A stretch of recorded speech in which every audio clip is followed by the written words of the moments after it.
Welcome, welcome, welcome. It's 2 o'clock here in the UK on Friday the 26th of May, and we are doing some row live action.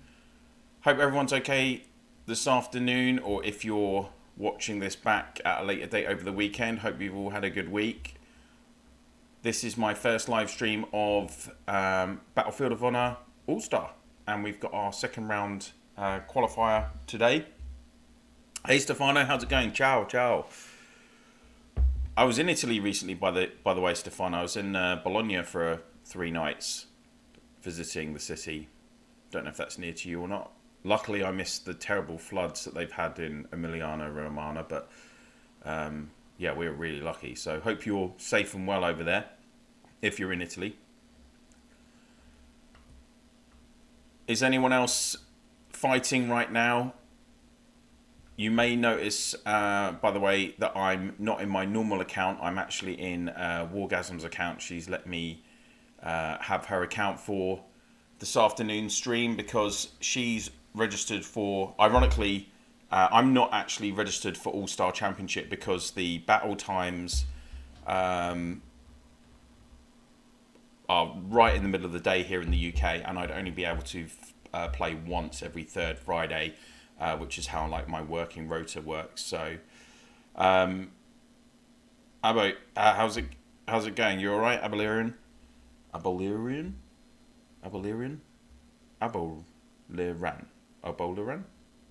Am I saying that right? Aboliran. We'll go with Aboliran. How's it going?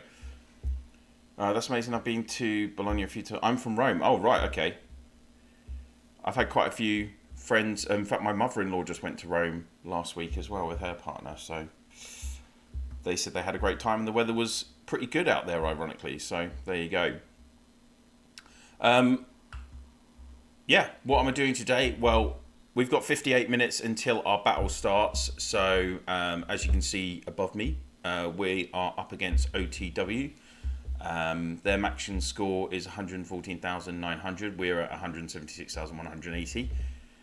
Statistically, on paper, we should win this battle, but OTW did win their previous round, and if any of you stuck with it and saw me reviewing everyone's battles in my Division 1 review, there was actually quite a few teams that had lower matching scores who did win. So just because the matching score is different, it doesn't guarantee... just because you've got a higher matching score doesn't mean it's a guaranteed win for you.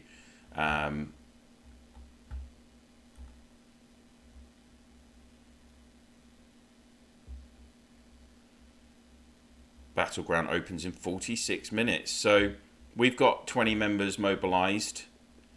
OTW, it's their Order of Knights 2. So I'm guessing this is their second team. OTW from...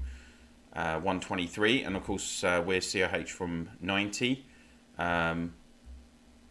Gus is our commanding knight for this one. Does it show battle history? That's more for normal ones, isn't it?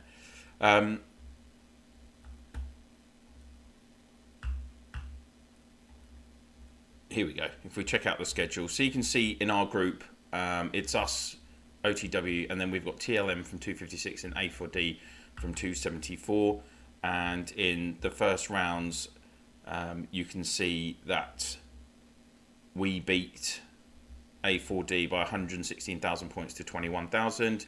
And OTW had a really decent win as well, 85,000 to 22,700. So, and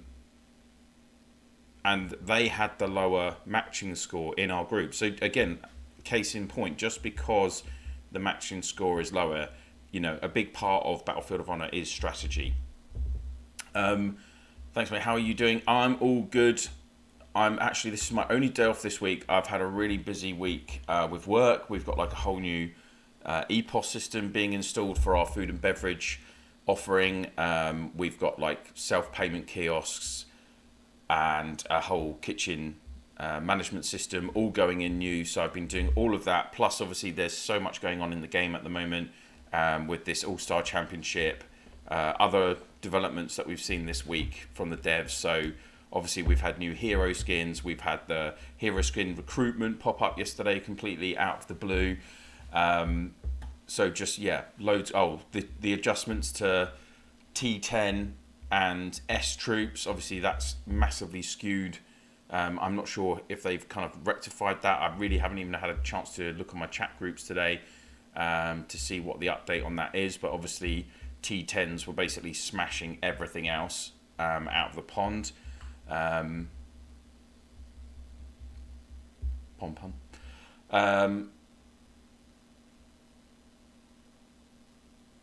TGN, good to see you. Good afternoon. 5 hours until our Battlefield of Honor quali in 8:38. I mean, I don't know if you guys have seen today. Let's jump into mail and probably. Oh no, maybe is it system? No, there wasn't. There was a mail. I don't know why this is in Russian. But they are looking at, basically the devs are looking at the times for battles from All Stars, because I know they've got quite a lot of feedback from players regarding this. If we just jump out of the castle, I don't know, I did see earlier they had actually let's get out of that. There was a questionnaire going on as well that they were asking players about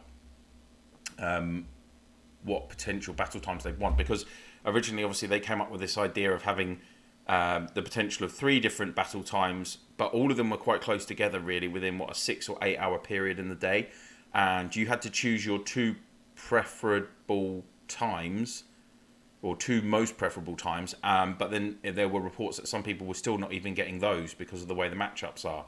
But I know that this week, round 2 in qualifying, they've just set it as the same time as last week. And as I said, the problem with Battlefield of Honor is that obviously, unlike almost every other play mode, even with Eden, like you could jump into Eden for 20 minutes, help out, and jump out, right? And potentially, in the grand scheme of that result or the season, the fact that you have to jump out again might not have such a catastrophic impact on the result.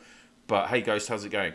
But of course, with Battlefield of Honor, it's 1 hour, and you have to be present for that hour. You've only got 20 players that can participate. If you're one of those 20 and you actually really can't stay for more than half the battle, and then you've just got an account sitting there doing nothing, you're a liability to the group. So this is why I think there's been a lot of conjecture and conversation about what the timings are for Battlefield of Honor. But of course, there's no perfect scenario.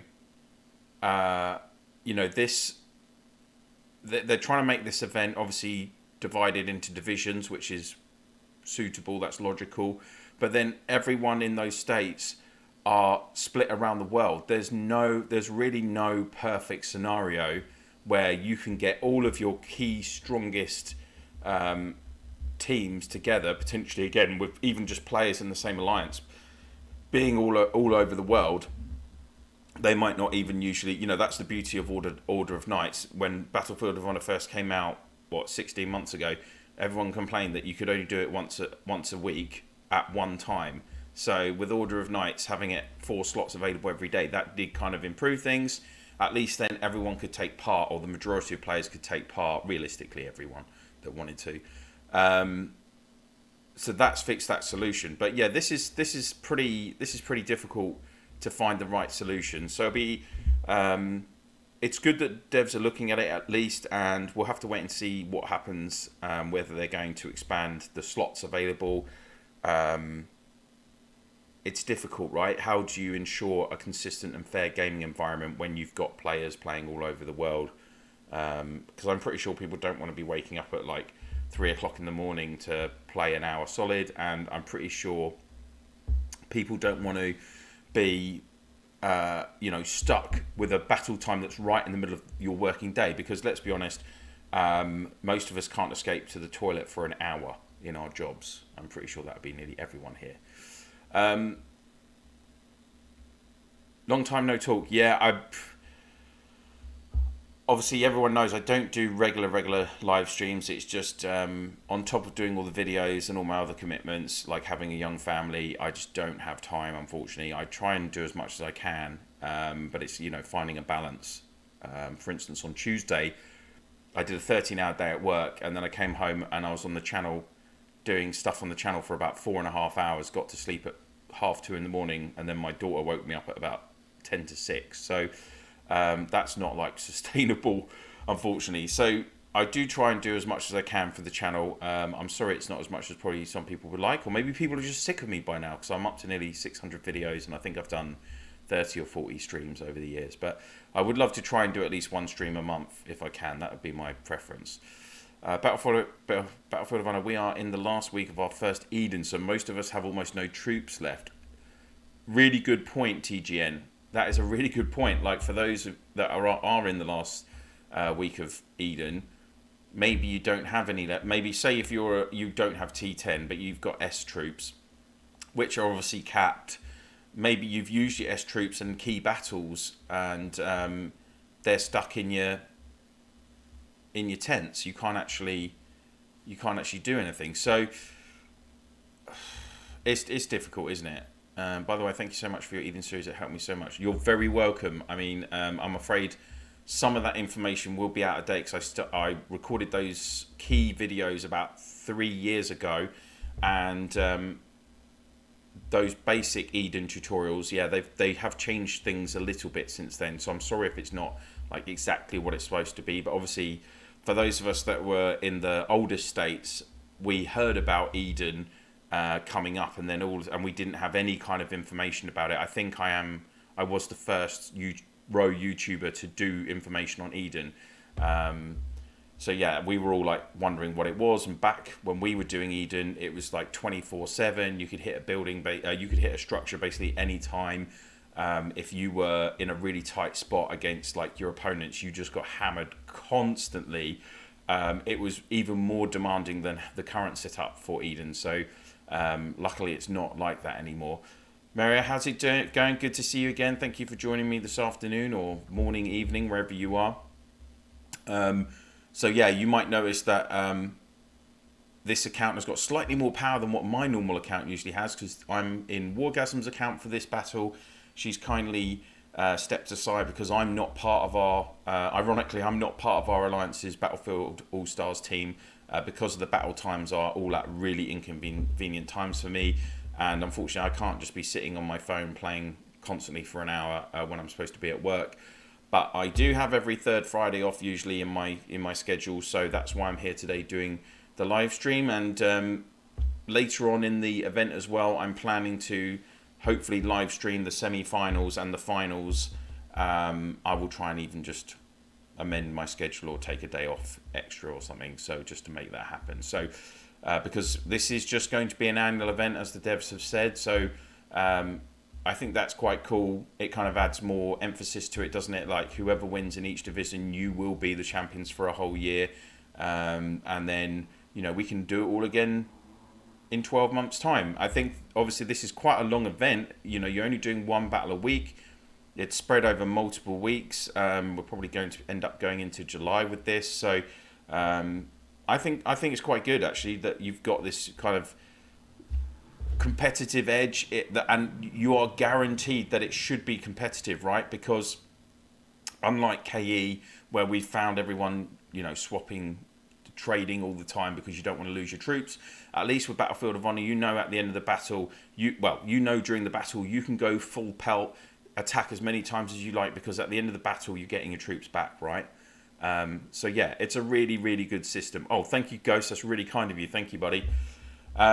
So yeah, just Ghost has just super chatted me there, and any of you that are watching today that want to help support the channel, if you feel you want to give a little bit by super chatting or super stickers, or even just the super thanks button, that would be very much appreciated. TGN, our group went Rock 1, Rock 2, then Eden. Wow, really? So only Chinese 3,000 states have T10, most are T8 and spenders T9. Oof, I did hear that people were going straight from S3 into Eden. I think Of course, for you younger players, well, Ghost, thank you very much. You didn't have. That's really kind of you. Thank you. Um, of course, yeah. For those of you that are younger player, newer to the game, for us in the older states, the activity level was much lower at that time. Um, then it was staggered. So you did obviously Rock 1, Rock 2, Rock 3, Rock 4, and then you went to Eden, and obviously with SX heroes. So that kind of worked well for us, I think, because you really got to get a good understanding of the game. I think 4 seasons of Reign of Chaos Total War were definitely enough. And but I don't know, like, I don't know if only 2 seasons gets you kind of, I guess that it's over 6 months, isn't it? Maybe that is enough for people.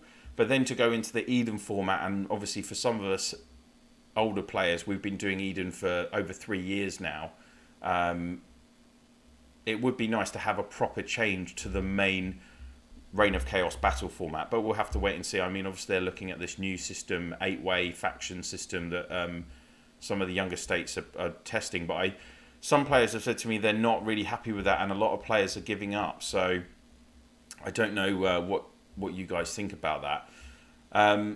Nick, hello Pond, how's it going, buddy? I'm really good, thank you. It's now 2:15 here in the UK. It's 18 degrees, beautiful sunshine.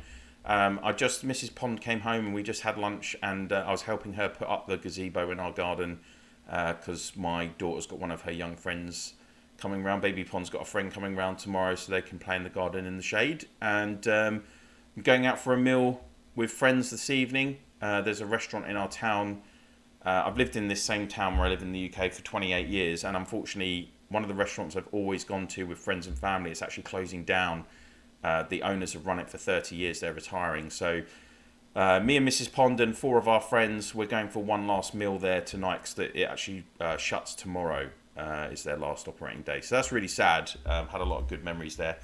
Quite a few sober memories, quite a few drunken memories, but there you go.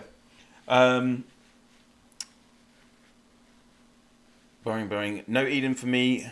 Got diagnosed with a rare form of lymphoma, getting hospitalised this Sunday evening. Oh, geez. Well, I wish you the best of luck. I hope you have a speedy recovery, and they're going to get you on a suitable treatment plan as quickly as possible. Hope as well, playing the game will be a good distraction for you while you're in hospital, because I know it can be mind-numbingly boring in there. So sorry to hear that. Sito, hey Pond, hope all is well.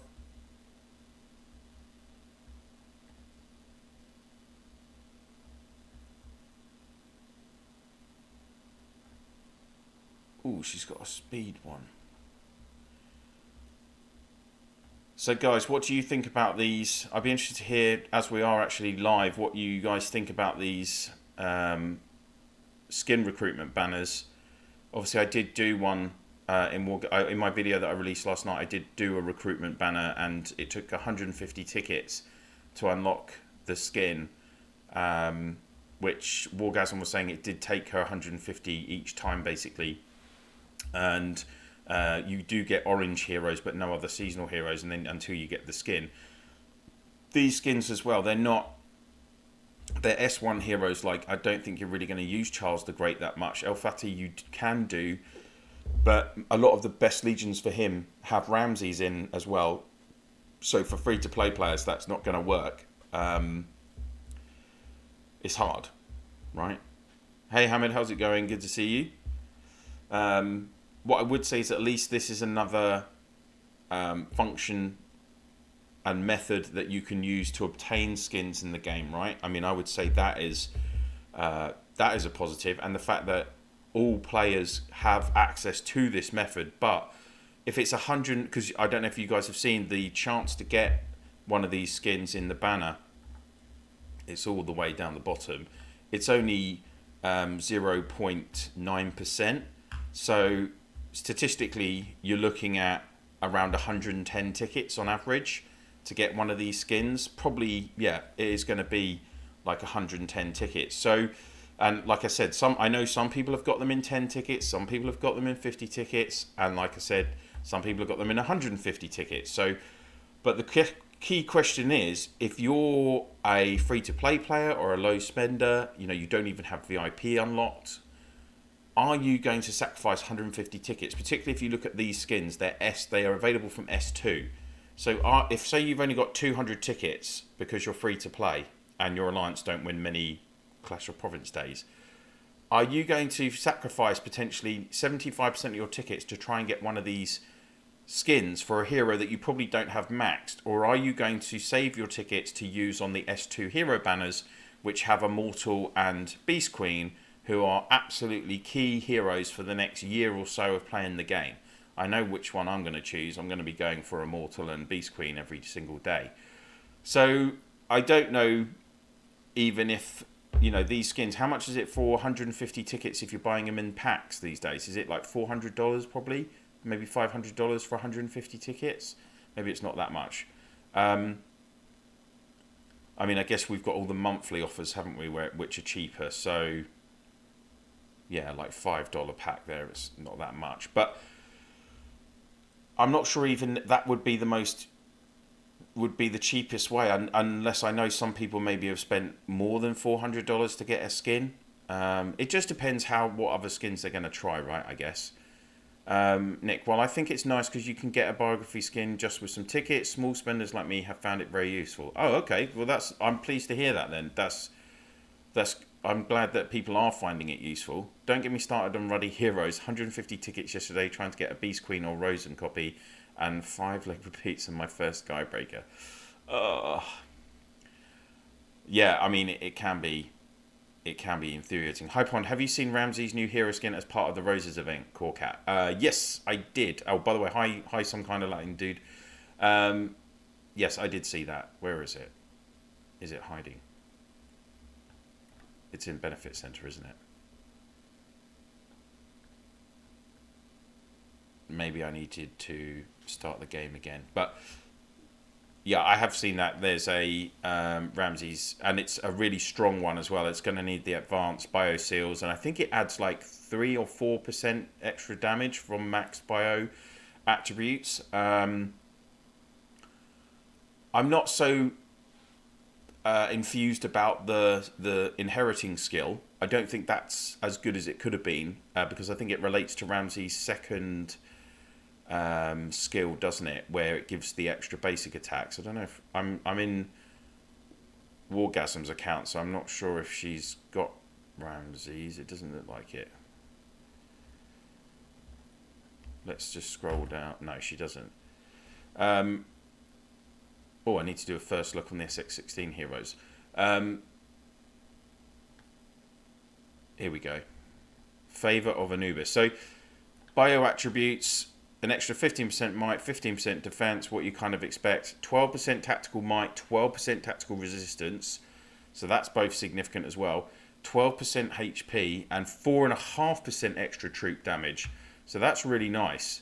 Yeah, this isn't my account, Nick. This is... I'm in Wargasm's account. Probably she's the strongest player in the COH alliance. This inheriting skill, so usually piece of silver plate will give you, for the first 2 rounds, all enemy and your squads take 45% less physical damage. And then in rounds 3 to 6, all your squads have 80% chance to cast normal attacks 2 times each round.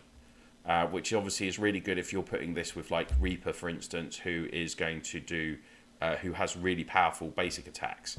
And if you pair with Warden, who's already giving your back row hero an extra basic attack, you can potentially, for half the battle, rounds 3, 4, 5, 6, be getting Reaper to do 3 basic attacks, where then the passive skills can activate as well, and it's just doing ton and ton of damage.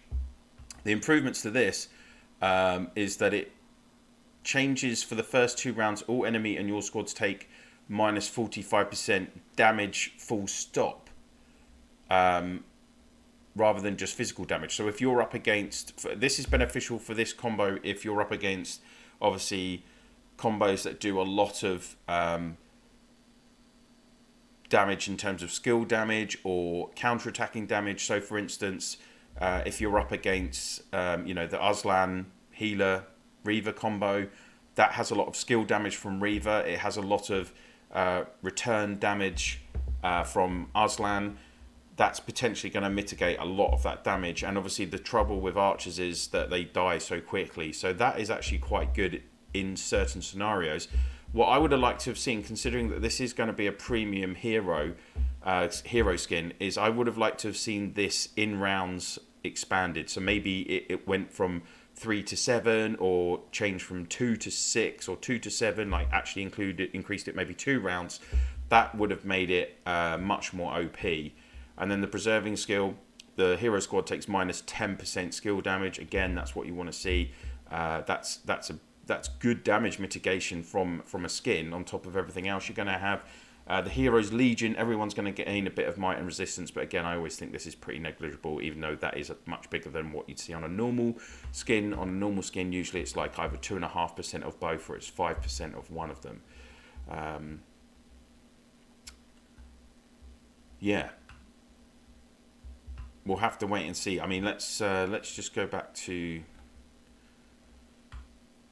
his normal skills. Yeah. Round 5 in battle, all your archer squads gain 40% chance of fatal blow. The skill could increase the chance of fatal blow to up to 60%. Portion that exceeds the upper limit of fatal blow will be multiplied by 3 times and converted into fatal damage. Yeah. And every time fatal blow is triggered, all your squads restore some troop power 238%. Meanwhile, the hero squad gains 80% damage rate for the fatal blow. So yeah, it'll be interesting to see what happens with that. Let's just check actually. Let's go to, for instance, Cleo, because she was the first, obviously, exclusive hero, anniversary exclusive, and she has a hero skin as well.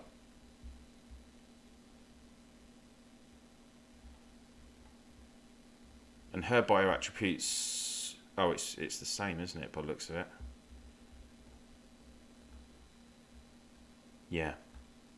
And again, her kind of inheriting skill isn't amazing. Has 15% chance to extend her confusing status for 1 more round. 15%, that's going to activate, what, once in a battle? It's not great, is it? And 50% chance to take 271 damage immediately. That's increased from 225. So that's not a huge increase in the damage. This was protecting against physical damage, and the Hero's Legion deals 5% more damage to silence, disarm, suppressed, and confused enemy squads. I would say that's more beneficial. That's better than Ramsey's skin. So, because obviously 5% damage is much better than 6.5% might and resistance. So that's Ramsey's. I think it's nice for 50 to 150 tickets to get a skin. Hopefully they will bring better ones. Yeah, I really think it is a positive.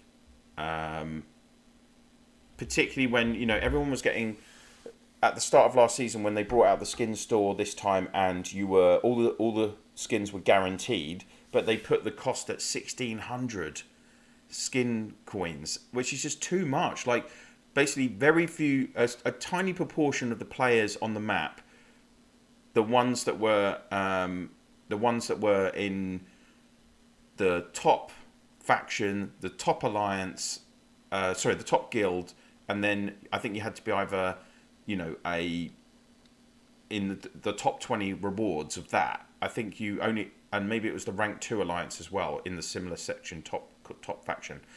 Then you would get the chance. It was only like 40 or 60 players, I think, on a map had the opportunity to get 1,600 coins, and that was only if you were a spender and bought the elite package, right, on the seasonal challenge. If you're free to play, you could not get 1,600, and I think that's pretty tight, because what are we up to now? They've released 3 more skins now in the last 24 hours. I think we're up to 20, maybe 25 or 26 skins in the game, maybe even more than that. And you're talking about not letting a player get 1 skin in 3 months. So realistically, a player can only obtain 2. A free-to-play player can probably only obtain 2 skins a year, and then maybe 1 if you're lucky in like the Christmas event, for instance. So 3 skins a year. They're bringing them out quicker than that. We get at least 10 new heroes a year from 4 lots of 2 heroes in the seasons. Plus, you know, we get like exclusive heroes and stuff like that. So the lower spenders, the small spenders, or even the free to play or medium spenders, they're not going to be able to possibly keep up with these skins, which is just another thing that is increasing the disparity between everyone. Rank 1, top 90. Oh, there you go, Calm. You had the answer. Thank you. But even then, what's that? Top 9. That's 90 players out of a whole map. I mean, it's not great, is it? I really need to keep an eye on. It's half an hour to go until Battlefield. Legions, Nick. Sorry, Legions. Okay, so just again to clarify, this is Wargasm's account. So she is running with.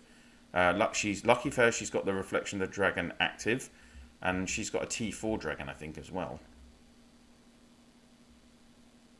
Yes. So she's running with Rosen, Warden, Sundiata, which is kind of what you'd expect. He's a basic attack. That's a serial attack combo, isn't it? And I think that's the most efficient version of it at the moment.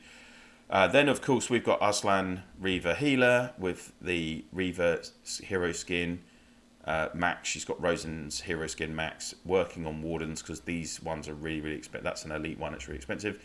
I'm running with that combo as well.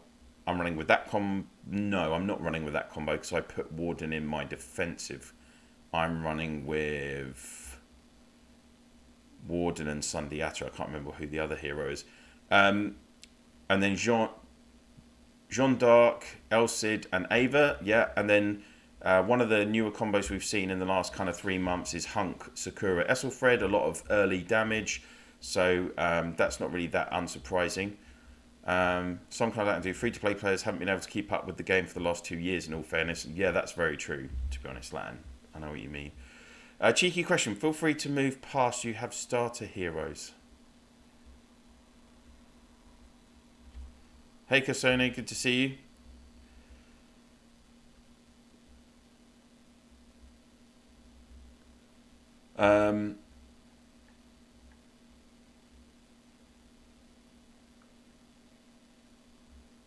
7 million. It's possible because she has T10. There you go. In fact, I need to put in. Does she have T10 archers? Oh, she does. But they don't need to be that because Warden's not got a basic attack.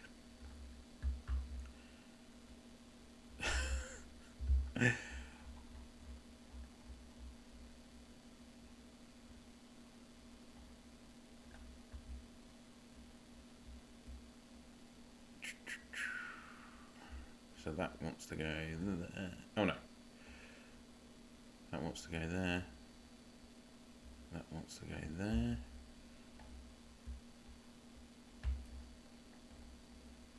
And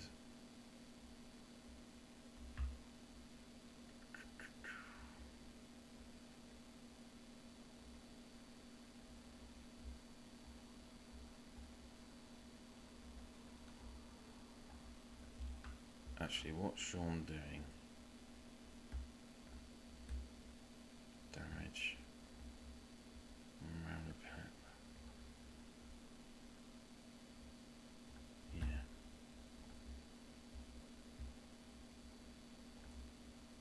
So I'm just sorting out the troops for, because I don't want to be faffing around with this just before the battle, really.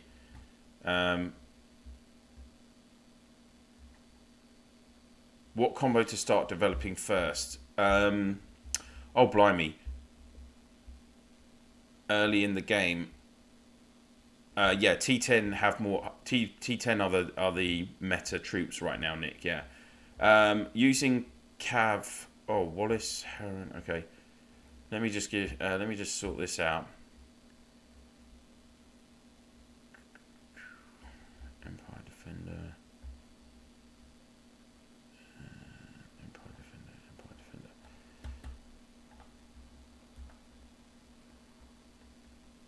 Okay. Oh my days.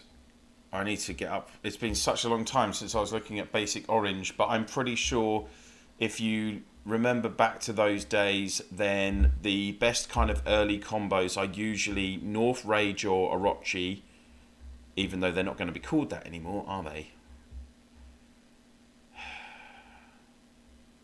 Why did they change all the names of the heroes? Yakimura, isn't it? Yeah. So you either want to go with, I would say most people in the early stages of the game went with either North Rage or Yakimura, who used to be called Orochi, in the front row. And then you would want Queen Anne or Heroine of Courage. If you've got Mulan, you probably want Mulan actually on the middle row. And then back row, if you're talking about Cavs, then it's either Heaven's Justice or Wallace used to be Hurricane, didn't he? 40%, 80%. Yeah. So William Wallace will give you more consistent damage, but Heaven's Justice, when he does damage, will do more. It will be a stronger impact. But those are kind of what most people did anyway with those early heroes. Definitely like Yuki. You want to have Yuki front row or North front row. So if you've got like 2 legions, I would say you go like North on the front row on one, Yuki on the front row on the other, Queen Anne middle row on one, Heroine middle row on the other, and then you've got Heaven's Justice and William Wallace as your back row heroes. That would be like a 2 legion setup at that stage in the game. If you're doing archers, which bearing in mind, if you can get to T9 archers before S2, archers in the very early stages of the game and in S1 are actually probably the meta combo. They used to be. And William the Conqueror, he used to actually be called Zorro, but he does some really good damage for that stage of the game, is what I would say. Nick Pond Nick? Son of Ragnar or Warhammer is better for second row. Well, they're going to mainly be used in different combos, to be honest. Yeah, I don't think you're going to use... Depends what you're doing, like, for instance, and what stage of the game you are. Like, Brave, Ragnar, Ava. Yeah, it is Brave, Ragnar, Ava, isn't it? Is a good combo at certain stages. That's like a status combo. Ragnar will confuse your opponent. When the opponents are confused, he makes them take more damage. If you pair him with Avalanche, Avalanche does a lot of damage, so it's more likely to synergize. So that's what it's good. Oh, Pond, you added T10 footman to all squads in Esselfred combo. Oh. Thank you. Someone's paying attention. Well done. Oh dear. Wow. There we go. That's better. I would have got in trouble from Wargasm there, wouldn't I? Ooh, Lawman, Bjorn, Avalanche.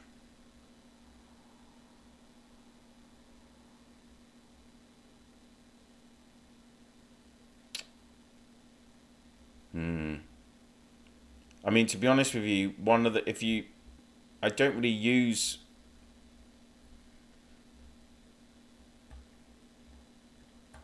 I need to have a look. I'm gonna check out some of the old combo sheets just to refresh my memory. Yeah.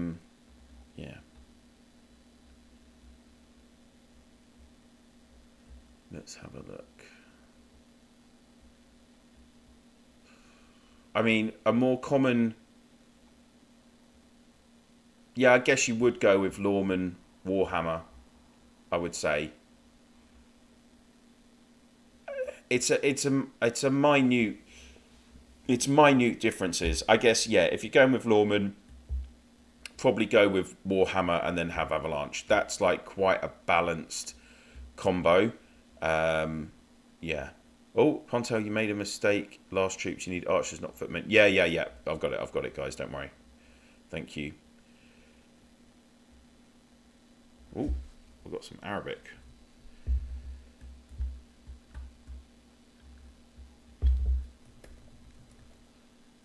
Let's get the old Google Translate going.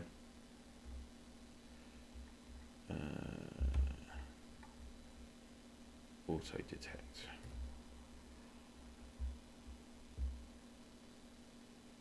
Oh, okay. I'm really sorry. He's asked, I am an Arab. Is there a translation for your words in order to understand what you are saying, my friend?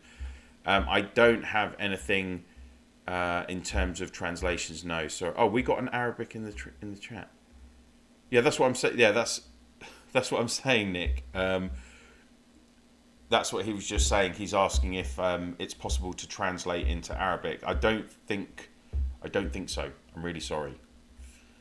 I'm not up to speed on how that kind of translations work anyway. TGN, sorry. You may have done a video on this already, but I'd love it if you could do a hero video explaining the mathematics of the combos rather than exact specific, like the stats that work together. The mathematics of the combos. The problem is, the game, the whole kind of the whole combos is a bit convoluted, TGN, and the reason for that is, and this is the same for Rise of Empires and for LSS, our sister game, is that the devs use the terminology percentage for too many different things. So, for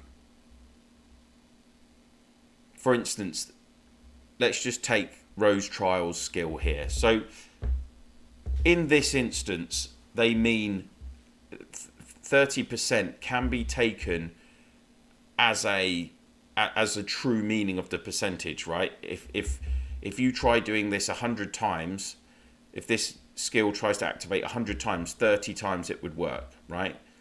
That's what they mean. But you then go to, where's an easy example? Yeah, Sundiata will have it. Right, you then go to Sundiata's second skill. The 40% chance here is still relating to chance. But the 537 relates to, it's a metric of damage. So, but they use the terminology of percentage still. So that's where it gets confusing. So it's like, if you just ignore the percentage, you just take it as the figure, the figure of this number, 537.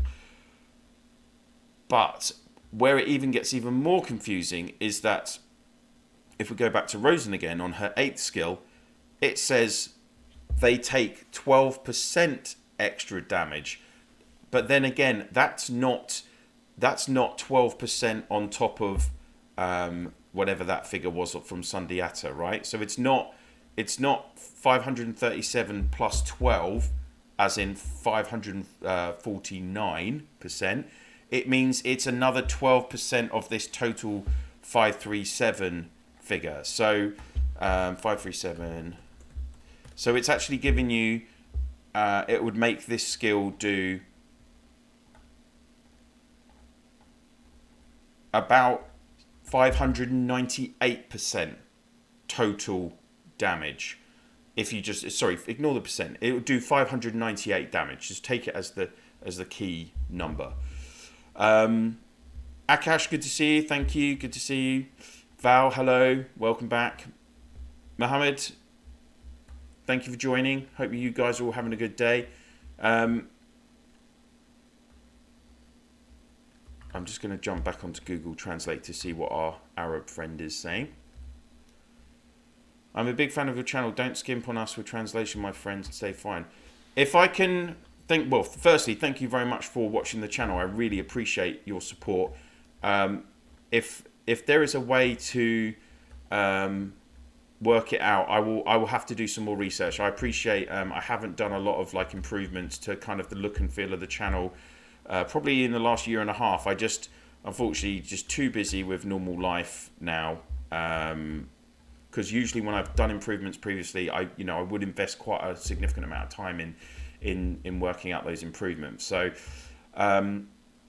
and researching what to do and everything, because I'm not the greatest when it comes to tech, believe it or not.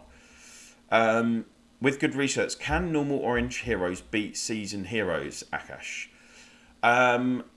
Yes, well, it's not just about good research, and again, it depends what stage of the game you are. But I know, for instance, in the very, very early stages of the game, one of the players in my original alliance, which was called Kill in State 53, the player was called Elbow. He's an Australian guy, really good guy, and we had like this event where you could unlock orange equipment pieces, and he actually managed to get enough that of these boxes, he just focused on using all of the points, the accumulable rewards that you could get from this event.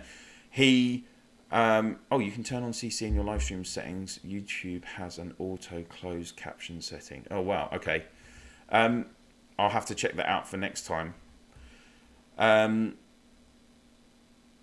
So yeah, in terms of normal orange against seasonal heroes, if you have good equipment and you can get gold equipment really quickly, then you potentially, if you've got gold equipment, that can even the playing field against someone who might have seasonal heroes. But you're still relying on, but of course they would have to not have that equipment, and you're relying on the skills of your heroes activating, which with those orange heroes, a lot of them have very low skill percentages, so they're really not consistent. Which tech should we focus on when we finish the T9? Master Warfare, 100%. You want to be working on your Master Warfare. That increases your demolition value for your troops, which will make things easier for you in Eden. It will give you extra might and resistance, tactical might and resistance. When you get to the end section of Master Warfare, there's a section which why am I looking in Legions? At the end sections, it will give you extra HP, 20% HP. So that's really worth doing. But Master Warfare requires about 750,000 courage medals, I think, something like that. The other thing with Master City Defense is that you want to work on this as well to, I think it's Stand United. Yeah, Stand United. So that will give you your defensive queue. So that's a 5th Legion that sits in your castle. It doesn't siege, it doesn't leave your castle, but you can set it in your fortress so that is your first line of defense. So if you get like more defensive heroes that do a lot of healing, for instance, you can put that kind of defensive-minded combo into your defense legion, or your defensive queue as they call it, and that's going to help you in protect your castle during sieges. So yeah, I would say go down to Stand United in Master Defense and just do as much of Master Warfare as you can. Of course, it's really different these days because you have all these extra releases as well. I mean, what I would always say is in these earlier, you don't get Lofty until S4. If you're not working on Lofty, I would say as well, Advanced Soldier is good, but it's only for your enhanced troops, isn't it? But anything that is going to give you extra HP or extra damage, that's always worth working on as well, guys. That's what I would say, okay? Dave, how's it going? Good to see you. Mate, what about SX16 Heroes first intro? Yeah, I will... Well, firstly, I didn't get either of them in my own account, so I couldn't look at them.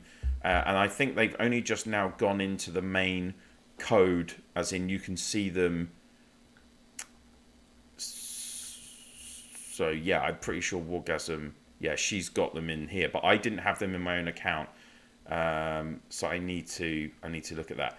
I got Lofty at 20%. Yeah, like with your Lofty, if you're in S4, then obviously you want to be, the absolute key thing is getting your Lofty, get all your S troops unlocked as well. Where are we at? We're 11 minutes before the battle, so we're going to jump in soon and we'll go through that. Javiscos, hello from 333. Hello, thank you for joining. Yeah, David, I will get SX16 first look done in the next 48 hours. I'm out this evening, and I'm working tomorrow during the daytime, but I'll try and get that video done tomorrow night for sure. Zulu Lulu, love that name. Hello Pond, I like your videos a lot. Thank you very much. My castle level is currently 18, and my COP third chest takes around 15 million points to reach. I find it really hard to reach. Any tips? COP third chest takes around 15 million points.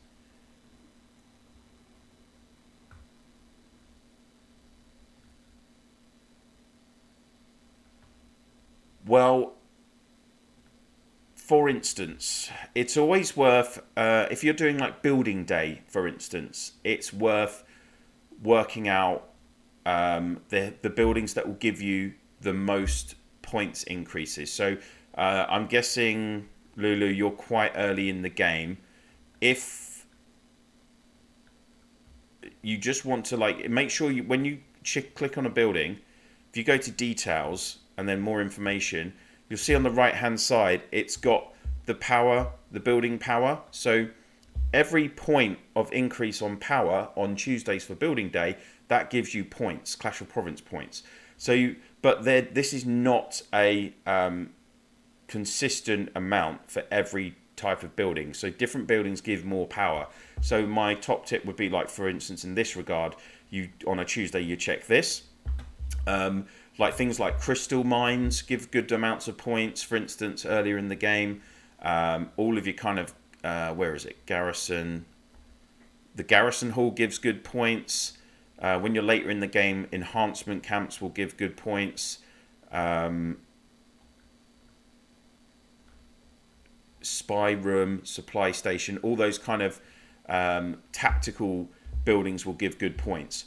Other days, like, so for instance on a Thursday with Hero Day, if you trigger your bonus ticket and you hit 40 Marauders, like level 15 Marauders, if you can hit 40 at level 15, if you hit 40 of those, so like 10 with each of your legions, that's going to give you points. I think you can get like around 48 million points a day just from hitting Marauders.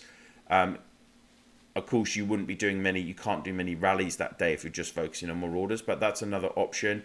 You can also do the, if you look in, I think I've got a Clash of Province folder playlist on the channel, and I'm pretty sure I do basically give tutorials on nearly every day of Clash of Province with that. So I would check that out.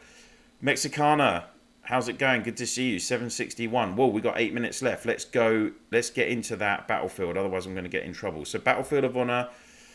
Compete now. We've got 7 minutes left. I can enter the battleground. Oh, I've got injured soldiers. Well, I don't. Wargasm has. I haven't done anything with these. 39 for God's sake. There we go. They're going to go. Of course, you can't enter a Battlefield of Honor with any injured troops.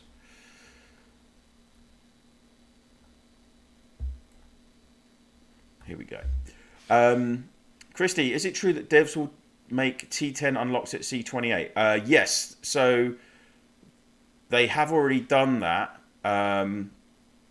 It's a little bit convoluted. You can obtain them. So if you are C28 and you upgrade your like barracks or whatever to C28, you can to level 28, you can unlock them, but you also need to actually get the full benefits of them. You still need to get your institute to level 30, which would mean you have to get to C30.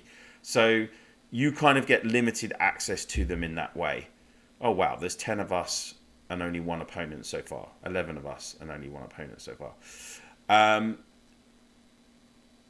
Yeah, that happened, I think, a couple of days ago. Zuzu, focus all research on ZoneCom until max. Oh, yeah, of course. Sorry. TGN, of course. You've just knocked the nail on the head. If you... oh, I can't show you now. Basically, if you go into ZoneCom research, Lulu, you'll see that the last part of ZoneCom basically gives you double rewards as well. So, and all of the other parts of the research give you more points as well. So that's really worth doing. David, hi Pond, I am from OTW. Looking forward to meeting. I'm a regular on your channel and appreciate your videos a lot. Hey Dave, good to see you. Dave, you better get some of your fellow Alliance members along. Getting going then. Because I think we're ready I've got to remember what I'm doing, actually.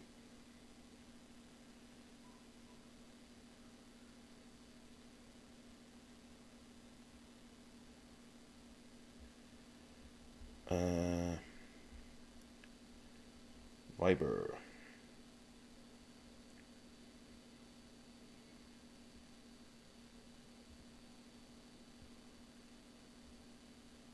Here we go.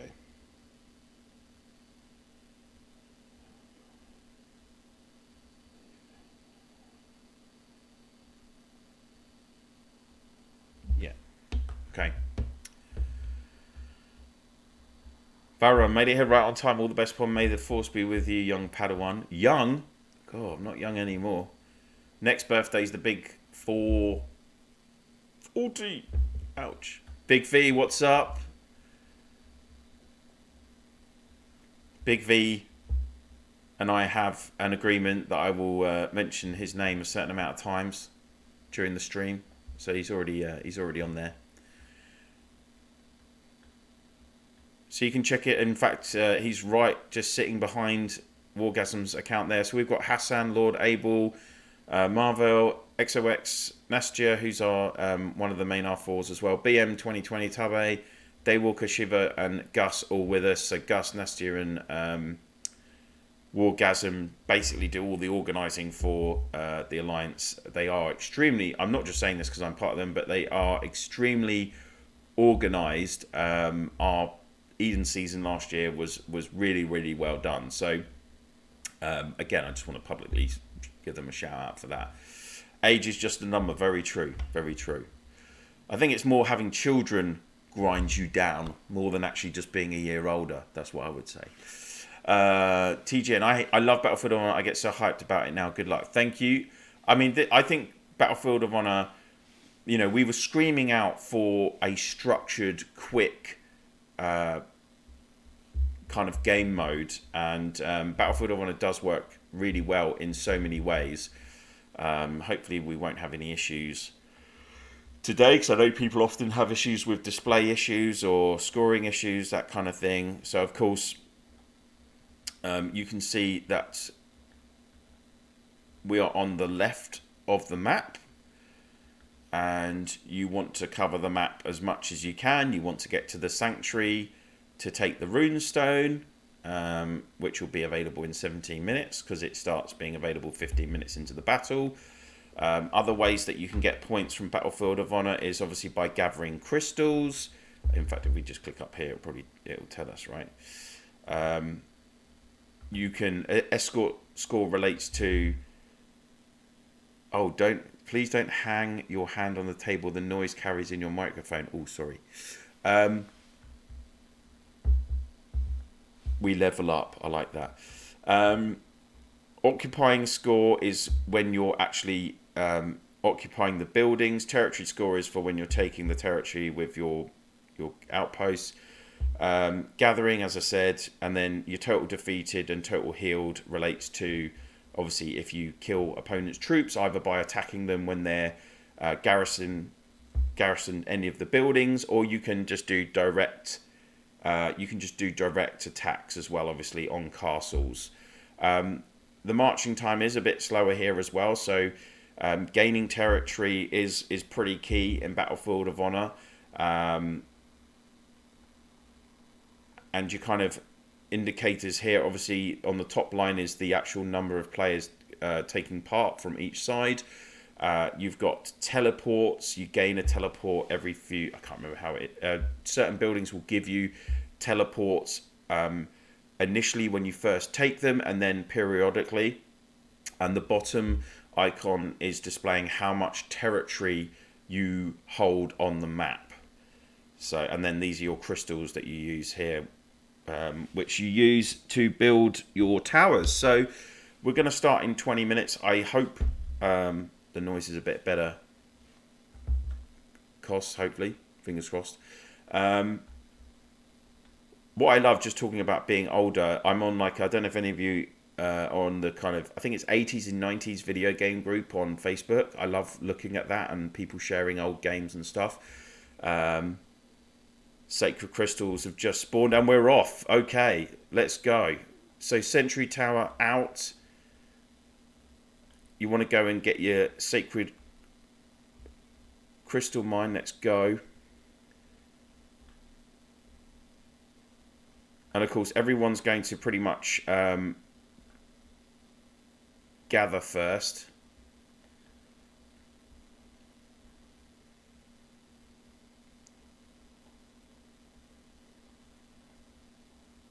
Of course, as soon as you start taking buildings, you're going to be gaining points. So every minute that you occupy that building. So like if we click on Outpost, for instance, you can see we'll get, once this countdown is done, we'll...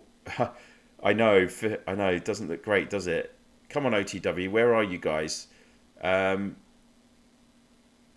are you guys up against? We're up against OTW from 123. Says it above me there.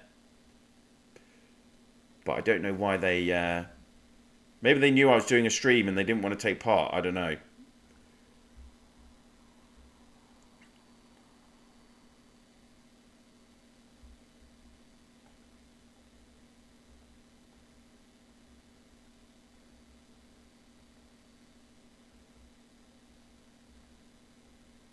Oh, they've picked up another player. But we've got 17 versus 4.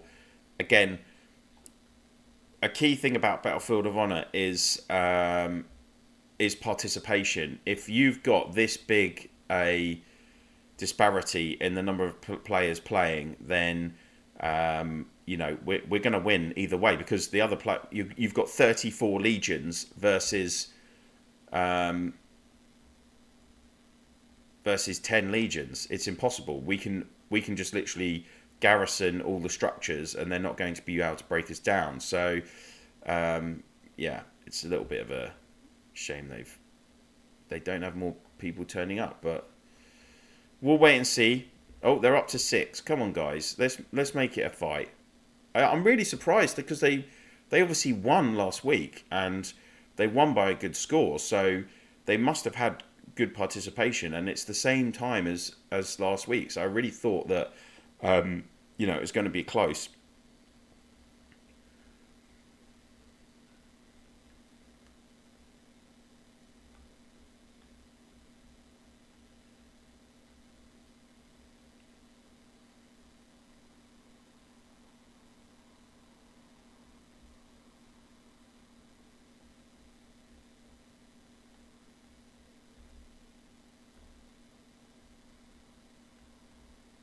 Now this would be interesting.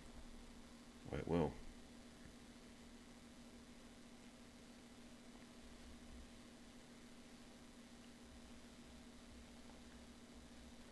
Of course, you can always click on this map icon here to take you out, and it will show you the structures that are white aren't occupied at all. Obviously, if they're blue, they're occupied. Well, we are the blue alliance today, so anything occupied by blue is ours, and anything that is red is occupied by OTW. So you can see we're already obtaining a lot of the map, even though they are making changes. So if you see this icon here, where it's showing half yellow, half red, that means that the building is being in the process of being taken. Of course, you don't just obtain the building straight away. There is that countdown. We won our first quali by just 25 points. Oh, yeah. When I was looking at the results from Division 1, there were some really, really close battles. I mean, I have to say, I didn't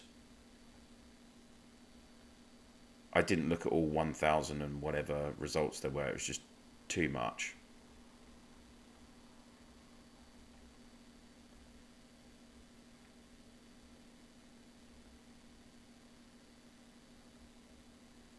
Every gatherer and second holding counts. Yeah, exactly. So it's 18 versus 8. They do have a few more players attending. Obviously, your points update as you obtain...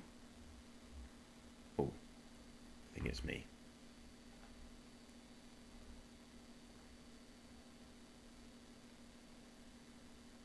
There we go. Oh, I might have done that wrong. Might have got in trouble. Never mind.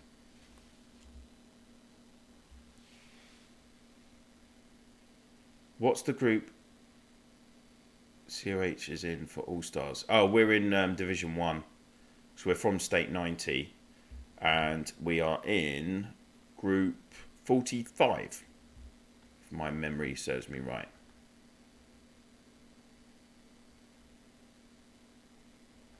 Which I'm pretty sure it does.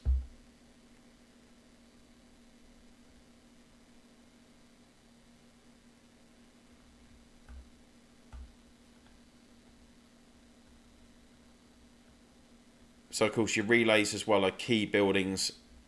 You have to move the rune from the sanctuary through the relays. Once it reaches your second relay, then you're going to obtain the points for escorting the rune. You get 3 runes a battle.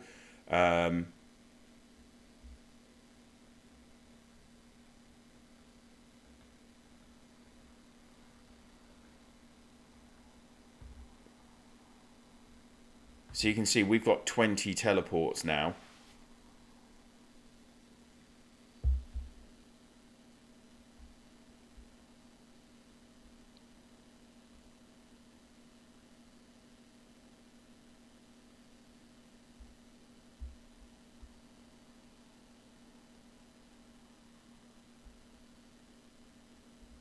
Yeah.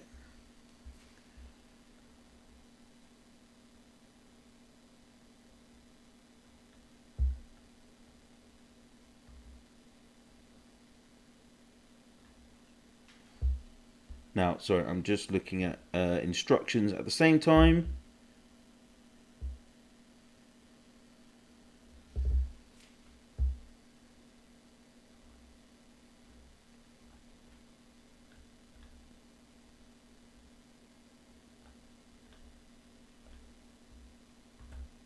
So I'm not going to go into too much specifics about our strategies, but let's just say we're very organized, and we usually get everyone to confirm attendance, and then based on who is attending, you then get given a role, basically, depending on like how strong your account is and everything else. So we do Battlefield of Honor in a very structured way, which is quite important, because if you don't do it like that, then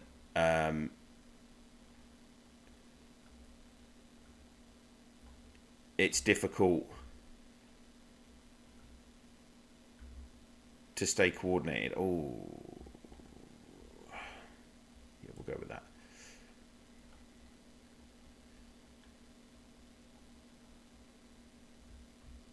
So you can see we've already got a clear lead, 10,000 points to 1,600, but we have nearly a full attendance, 19 players versus OTW's 10 players. Let's just go and check out OTW anyway. Well, oh no, I need to actually help. Let me just get into the sentry tower, because that's what I should be doing. There we go. Okay.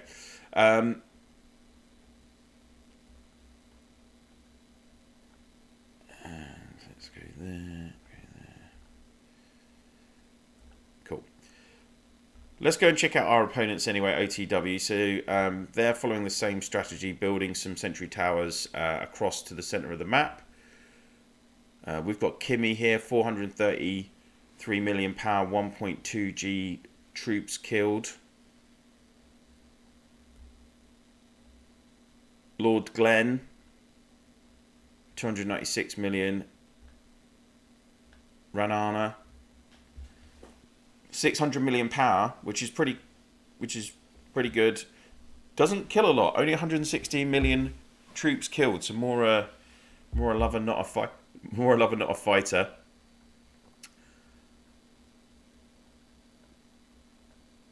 And then let's see who's at the back. The Gerant 927, Muppy, ACM, Sephiroth, quite a cool avatar on that one.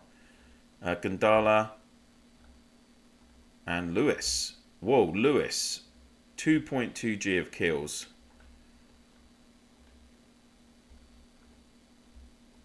So we're only 10 minutes in. Good luck to all of you who are currently taking part as well, of course. And what you've always got to remember is you want to be getting your own personal scores. You want to be getting 10,000 because that's going to give you the top level of rewards. And of course, we get double rewards in All Stars, which is good.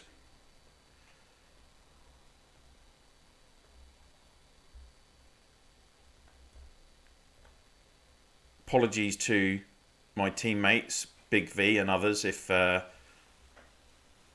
not as productive as I should be. I'm trying to keep pace with everything.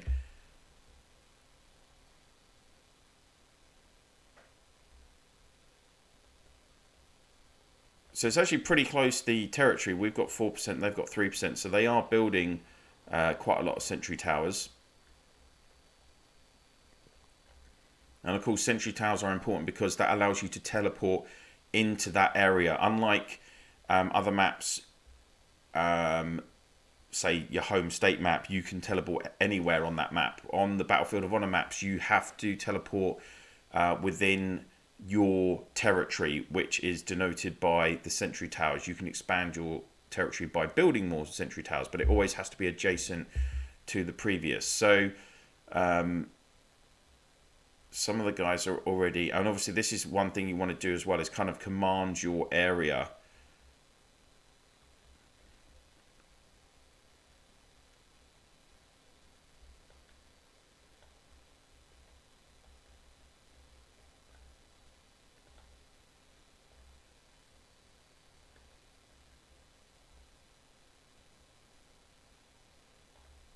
So that Lord Glenn successfully defended that attack from Daywalker. And of course we've got our chat there.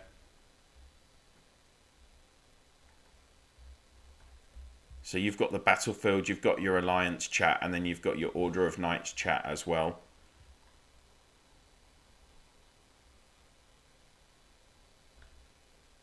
Big Fee doesn't think we'll all reach 10k, but I'm sure we will.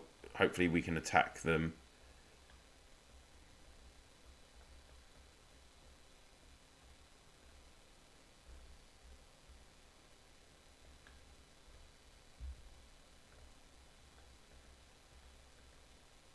So let's have a go, shall we? There's no point in being in a nice, strong account like Wargasms if we can't attack. So she's got a teeth wall plus 13 on her, and these are plus 11. So yeah, we'll send the Arslan combo, see what's going on there, get some points on the board. Got to be mindful that the Sanctuary will be available, opening up in a minute and a half, so that will mean that we'll be able to do the first rune mission.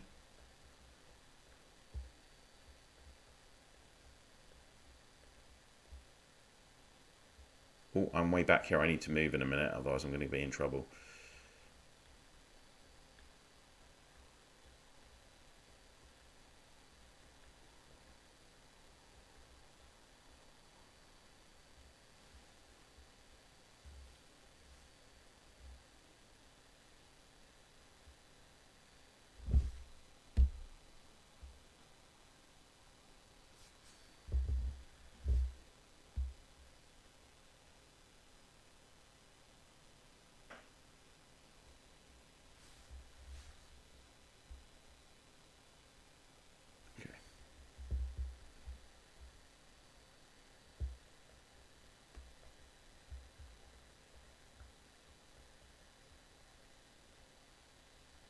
Let's go, let's go.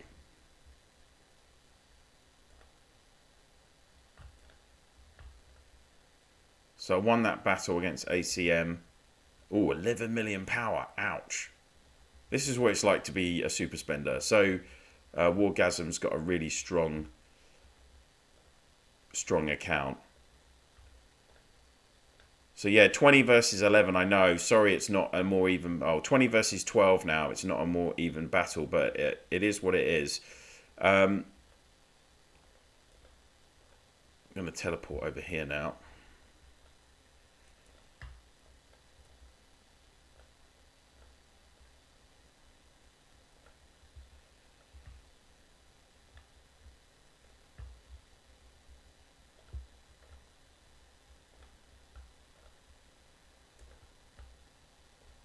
Let's heal those troops.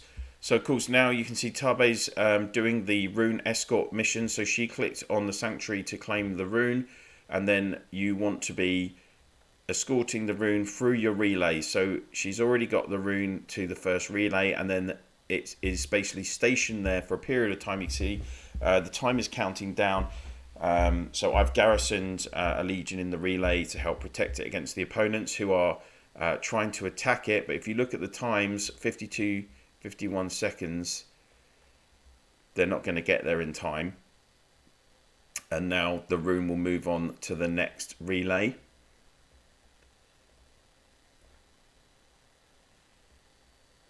Which we want to garrison there as well. So you can see the rune is moving on now to the next relay.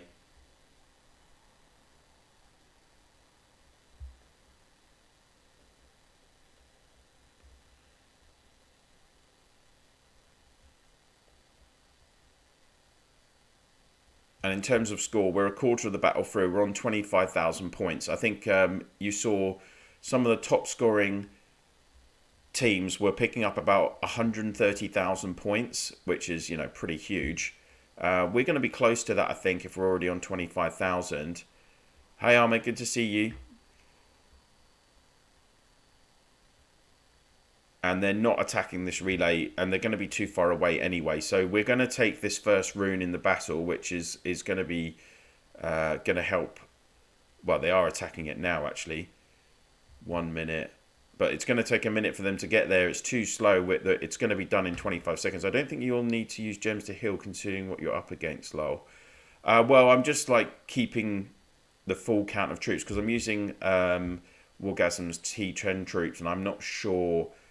Well, yeah, she's got quite a few actually. I think one troop type she doesn't have loads, but like you say, it'd probably be all right, to be honest. If I run out of T10s, then I'll maybe start healing. Let's see. Okay, and there we go. So we just picked up 7,000 points for the first rune escort mission. And now the countdown starts on the sanctuary for the next runestone. So that'll be in another 15 minutes time.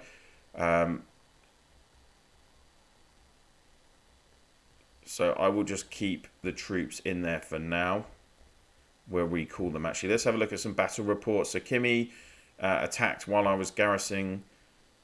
It got through so bad, but then she got to me, and it was T4 Dragon versus T1, and just T9 versus the T10s. These T10s just so strong. And then again, look at this. Arslan combo versus ACM, only 139,000 lost power. It's just crazy. Absolutely crazy. Who was that? Lawman Army Warhammer.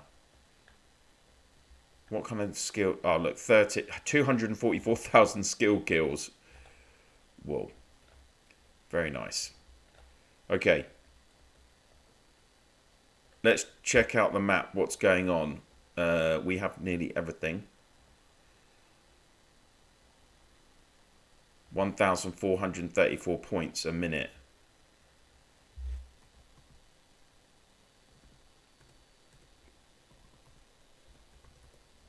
So you're looking at like around 85,000 points just from your building occupations, basically.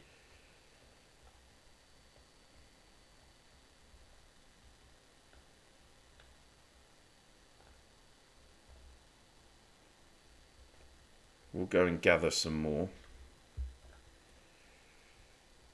And let's have a look at the personal scores as well. I'm up to 3,878. Shiva's on 7,943. I have a question about the arena, how accurate the results are, and should I take them as a reference? Yeah,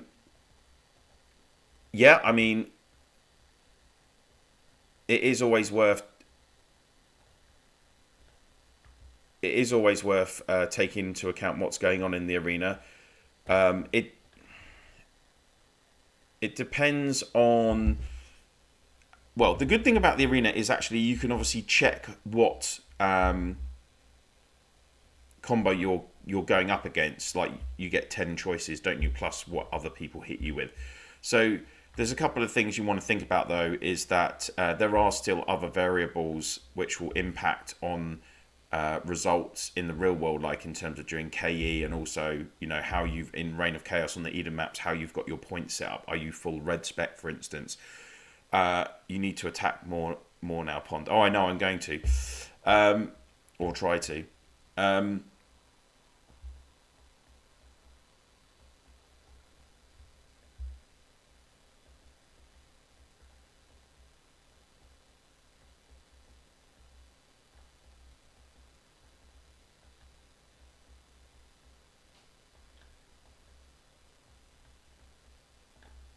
We'll go there.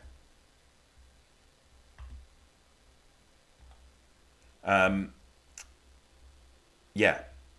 So the arena, the problem is with the fact that results are with lots of skills, it's chance based, right?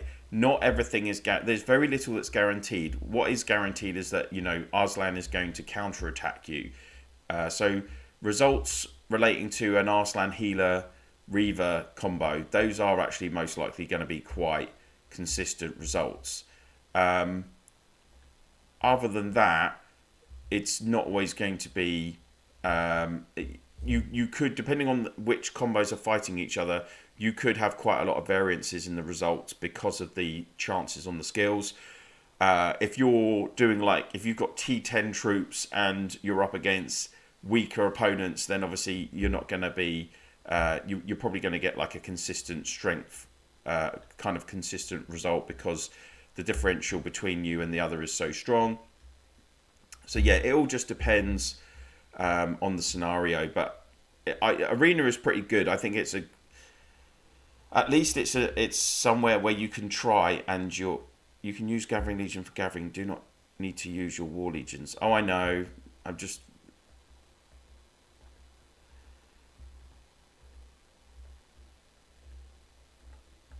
I keep forgetting you can use Gathering Legion as well. We'll send that on its way. Where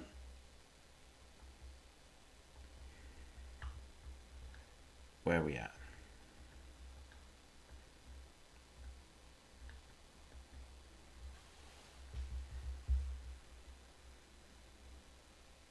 So we're up to 44,000 points already. Hopefully we can get to around the 120,000 point mark. We've got 16% territory versus their 3%. You can see we've encased a lot of our side of the map, and territory is important obviously because not only, well, if you can command past the sanctuary, then obviously you make it, if located close to the sanctuary, then your players can obtain the rune and then start occupy and then win the points from that. Let's see what happened on that attack. How did you unlock Gathering Legion? Gathering Legion is a ability from the VIP store, level 2, Nick. It's called Gatherer's Guild.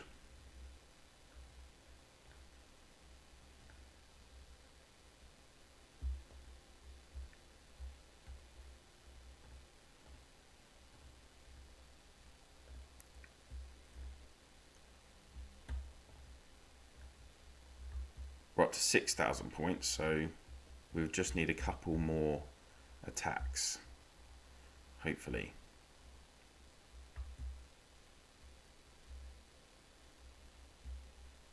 Yeah, if you check out in the basically VIP store, again, I've got like a VIP playlist which shows you the different rewards at each level. I'm interested to see. Let's see how this does. Let's try some different combos.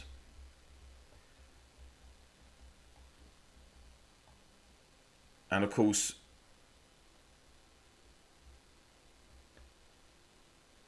now this is what this is where you have an issue.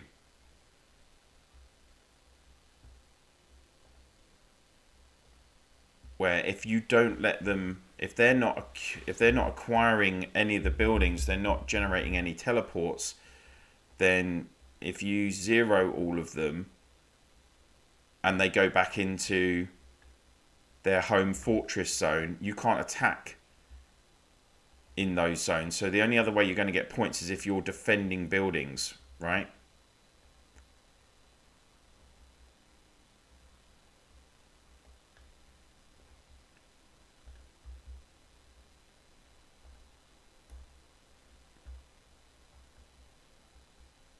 Hypon, do throne buffs have erected in this version of Battlefield of Honor?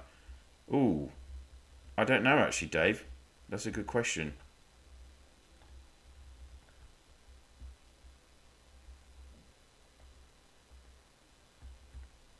I need 4 legions in that one.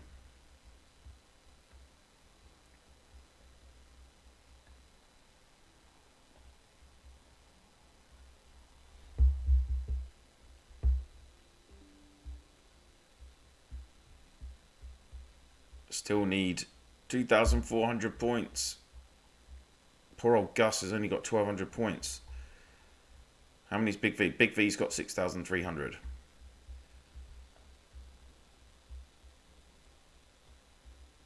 So you can see our teleport total increased there to 8 because again we're occupying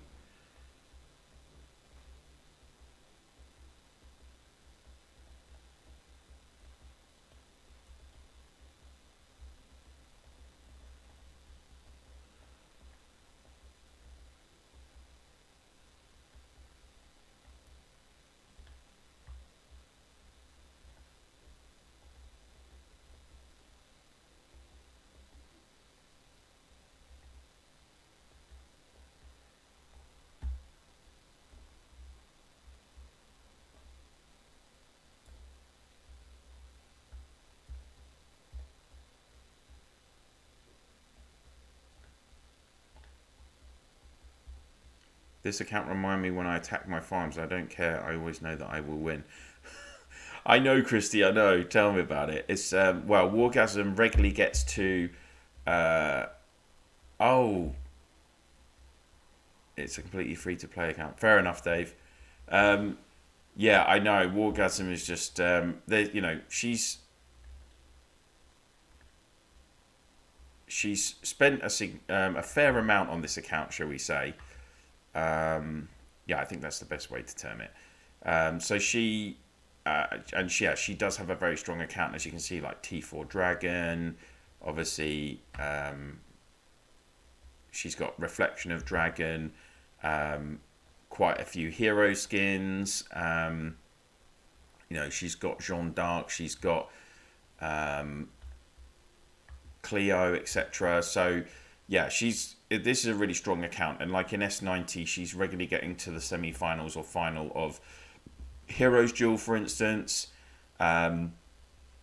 Regularly in our Battlefield of Honor battles, she'll usually be the one doing like the main garrisoning protection of the runes. I'm pretty sure she is the strongest. This is the strongest account in the alliance. So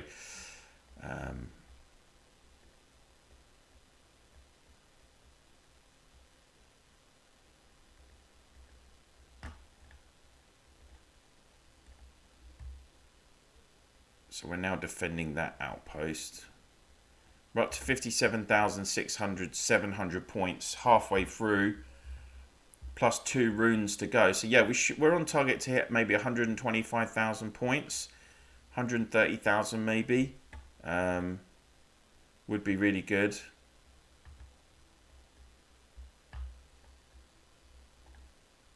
Of course, you know, in these kind of scenarios, it's really important to think about the other players in your team. Oh, there you go. Big V says Wargasm's the strongest in the state. You know, you've got to be, once you get your 10k, it's important that you let your fellow players also get their 10k. So let's see what happens when we attack the fortress.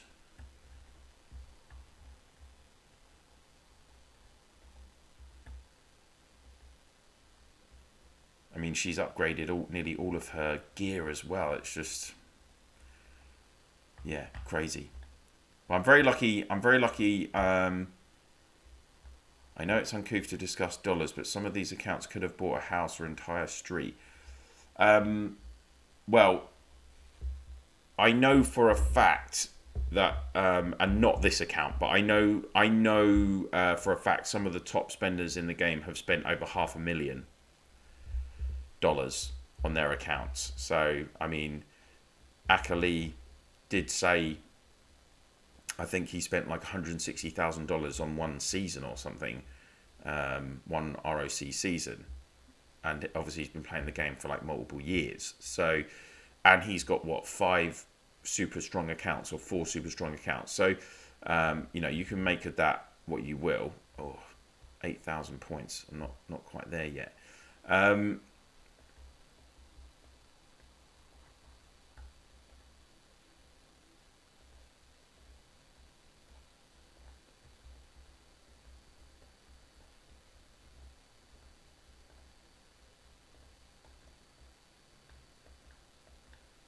Let's see where they're going.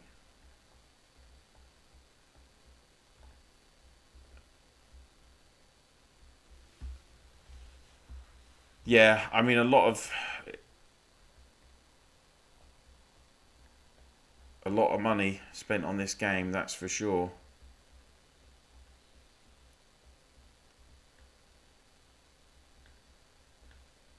Right, let's just go and defend this. What should we use? Oh, we'll use the Hunk Legion.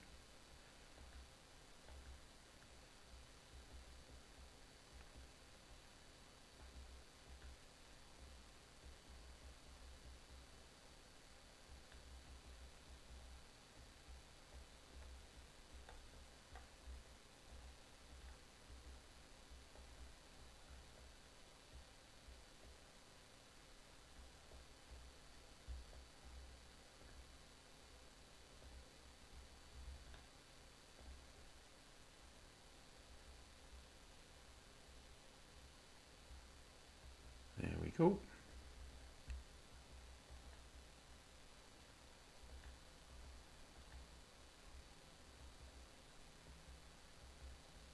How are we doing? 27 minutes. So it's going to be Runestone soon. Right now, in fact.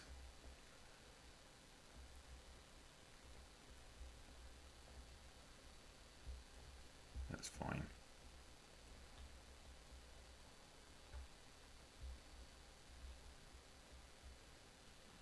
So this is going to boost us by another 7,000 points, obviously.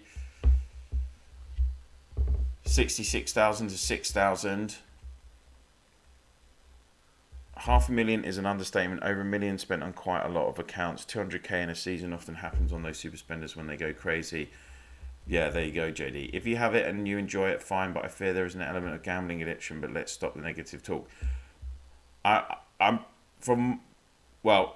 I have contact with some of the top spenders in the game, and from my and I'm 100% sure that you know, it's not an addiction. They are very wealthy individuals, and they can afford to spend money on the game. You know, if you think back in 20 and 21 with the lockdowns and everything, it was a bit of a leveler for people. Oh, I've got 10,000 points. So we'll come out of those now because I want to let other people gain their points. Yeah. You know, when you know, very wealthy people didn't have ways to spend their money, then obviously gaming was one way they could do that. So it's all relative, isn't it? Like, as you say, as long as it's healthy spending, you can afford to spend it. If someone can afford to spend £1 million on this game, as one of their main hobbies, because let's be honest, if you're playing Rise of Empires and investing that much, it's going to be one of your main hobbies because it's so time consuming for all of us, then, you know, so be it. I've always been really open about, you know, that I'm a small spender, and I spend a bit every month, always have from very early days, but I've never gone really crazy. You know, my biggest outlay was $100 on the VIP store, but you've got such a good return on investment for that. Yeah, because they get bored. Exactly. Yeah. I mean, what I would say is as well is that obviously, you know, it's no, in no way, shape or form is it a start this Saturday, 3 o'clock game time with a fun quiz on Discord. Yeah, it's not, like you say, it's not down to the spending. It's more down to that they've got bored and they're going on to something else. So, what should we do?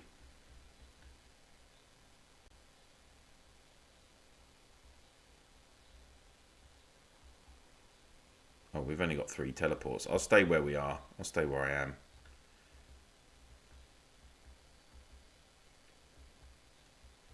We might get teleports all the way across to the opponent. So we got the second runestone as well. That's another 7,000 points. So you can see we're up to 81,000. I think in the first round we got 119,000 points. So we're going to be very close on beating that score, I think. With 23. Oh, well, yeah, we're hitting 1,868 a minute. So let's go do some. We'll go and do some gathering.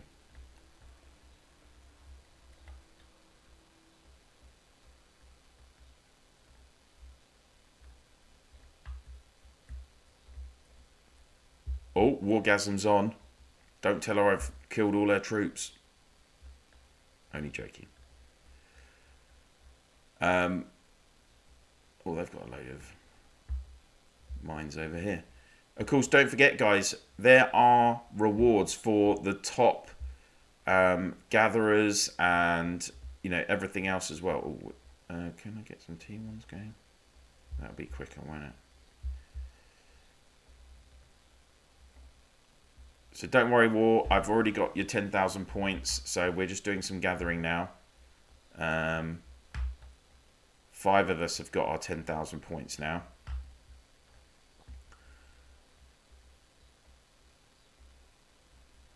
Again, guys, just a reminder, you know, if you want to obviously help support me and the channel, give me a few extra pennies to spend on my account, then please do click on that super chat, super sticker, or super thanks.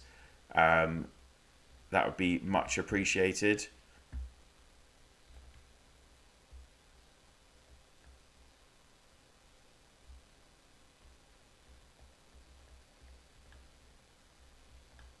Oh, they're all gathering now. There we go.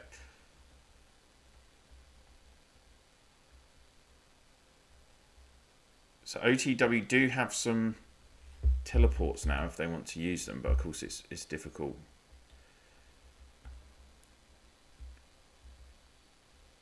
Wow, the game has changed a lot since I last played. Ozzy, what's up? VD, good to see you. Ozzy, when was the last time you played?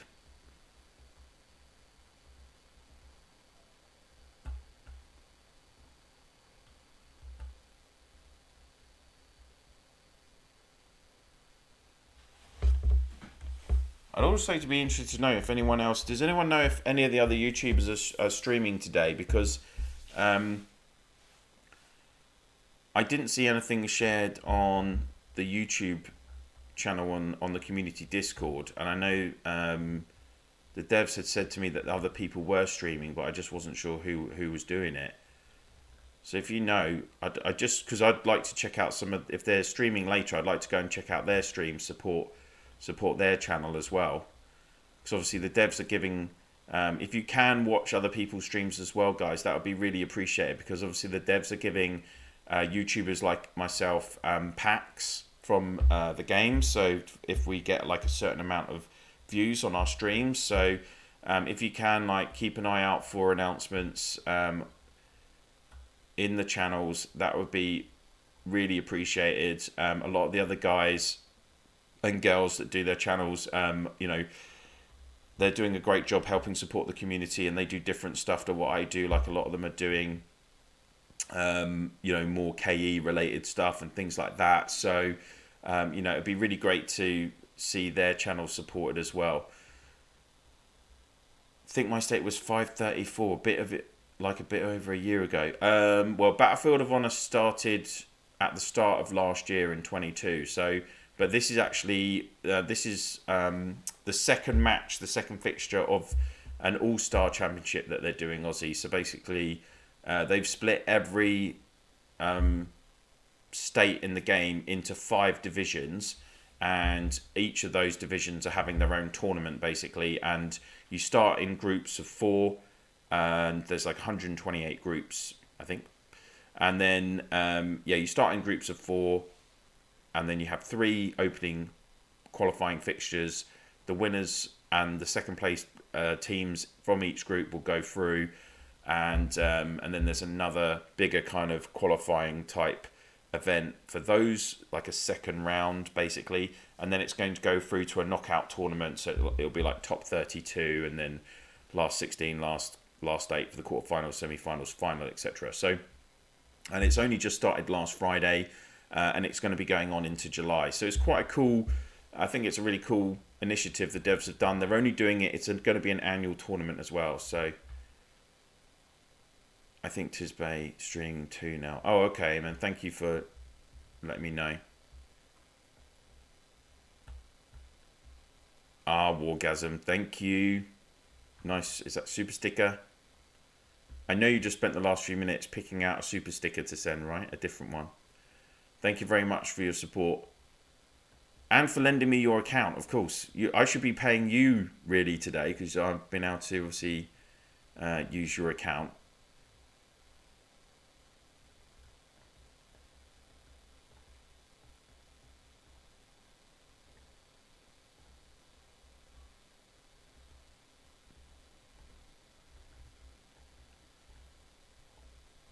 We'll send another Legion. So we're already up to 98,000 points, guys. I'm guessing Wargasm is on an early lunch break. Hopefully she's not watching my stream while working. Who knows? Is there going to be an opportunity to change out players during the tourney? Yes, TGN. So I'm pretty sure after the qualifiers, you can change your team. Yes, I'm sure I've seen that in the rules. Yeah. Would you recommend starting the game again?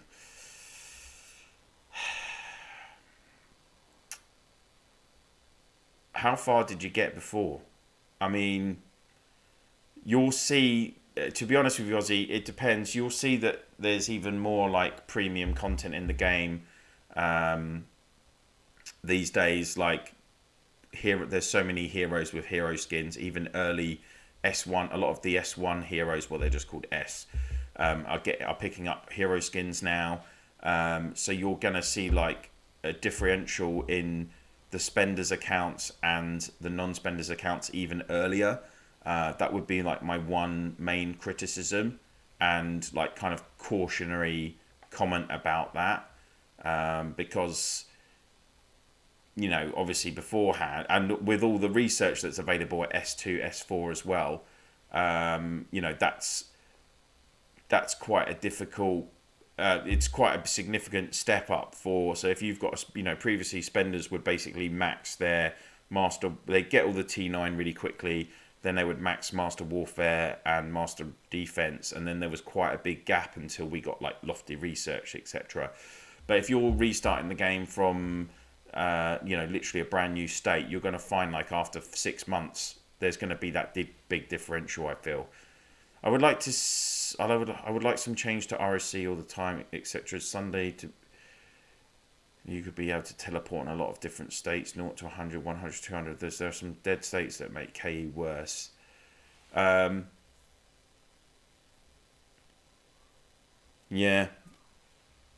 Oh, excluding Sunday. I mean, I really feel like, yeah, I really feel like oh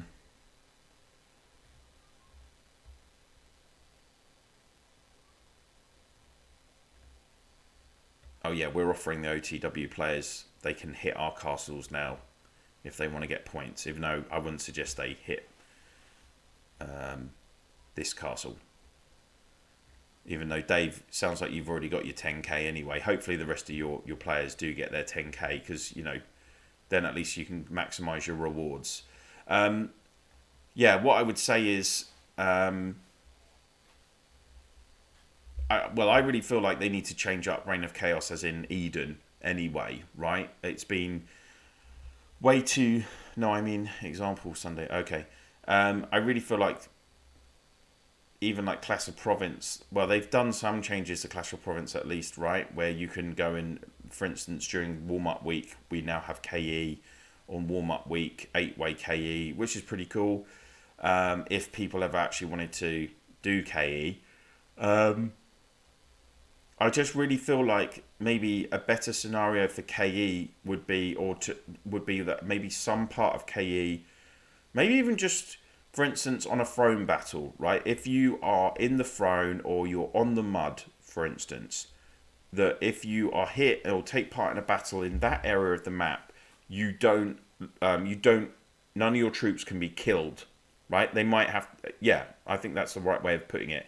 None of your troops could be killed. I think if you had that kind of functionality or format in the game, because throne battles are one of like the biggest events that we have in the game. Like my most popular live stream was it the 120? Yeah, it was 265 against 120, right? And my second most popular was the 76 versus 78 throne battle. That's what kind of gets everyone going.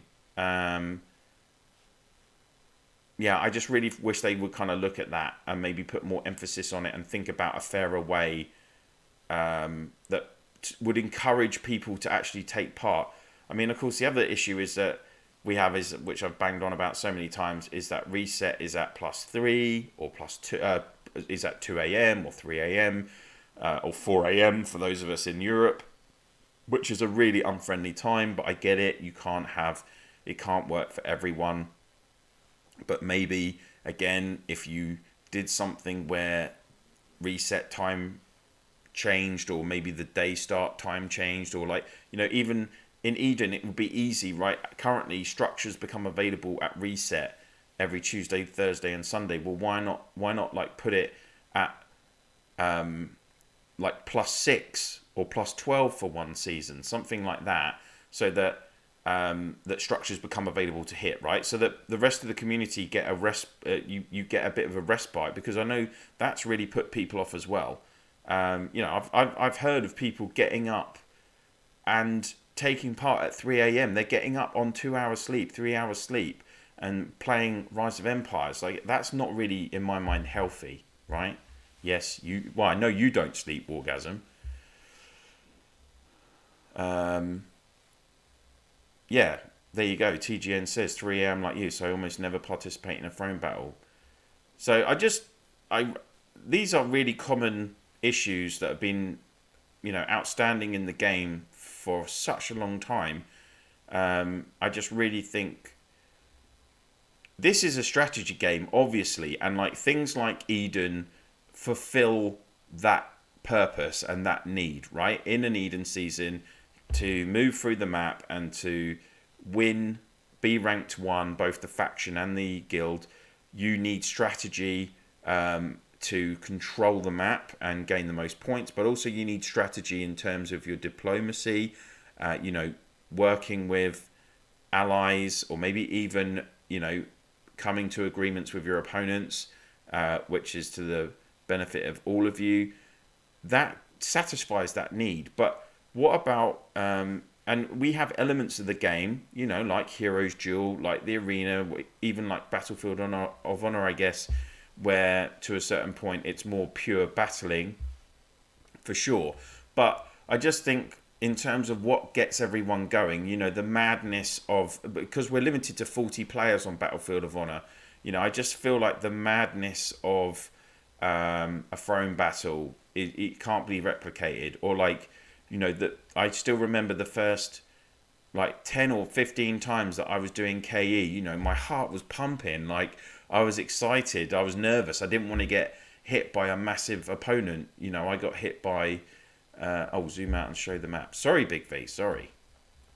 Big V, I apologize. Wow, there you go. Crazy. Oh, there's some crystals that we're not gathering from. Maybe I'll go and gather from them. There you go, there's one there.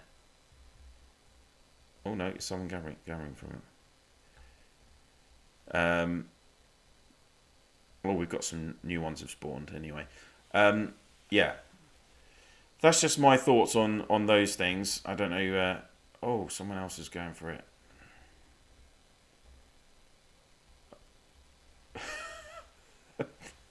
Thanks, V. That's very kind of you. Oh, we're all gathering. We're all gathering. Oh, and the rune's on. Let's. So if you haven't seen before, obviously this icon donates the rune. So I think Tabe, yeah, she's only got 2.3 G of power, by the way. She's escorting the rune again. It's the last one of the battle because you only get 3. It will go to that relay and then it will go on to the second relay and then you get 7,000 points. Which means that, again, at this current rate, we are going to go over 130,000 points. So that's really nice. And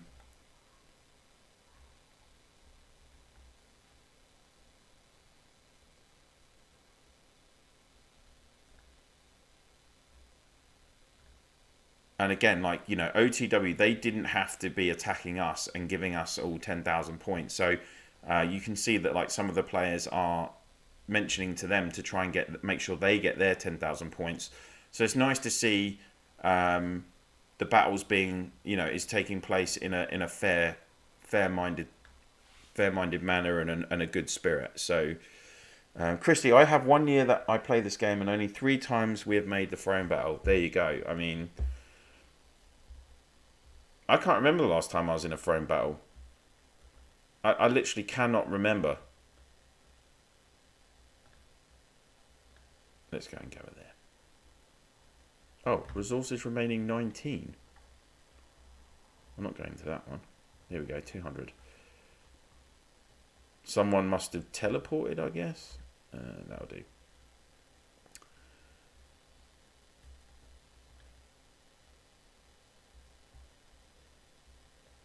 So we're nearly there, guys. We're down to 7 minutes. I hope, let's check out OTW. Lewis has got his. Glenn. Or Dave. Don't know whether. So yeah, come on OTW, guys. Only 3 of you got 10,000. Definitely 2 or 3 of you can get. Muppy, Lord Thornmeister, Legerant 973. Kimmy, these guys, you should be able to. You've still got time to get your 10,000 points. Go for it. Tabe's on to the last relay.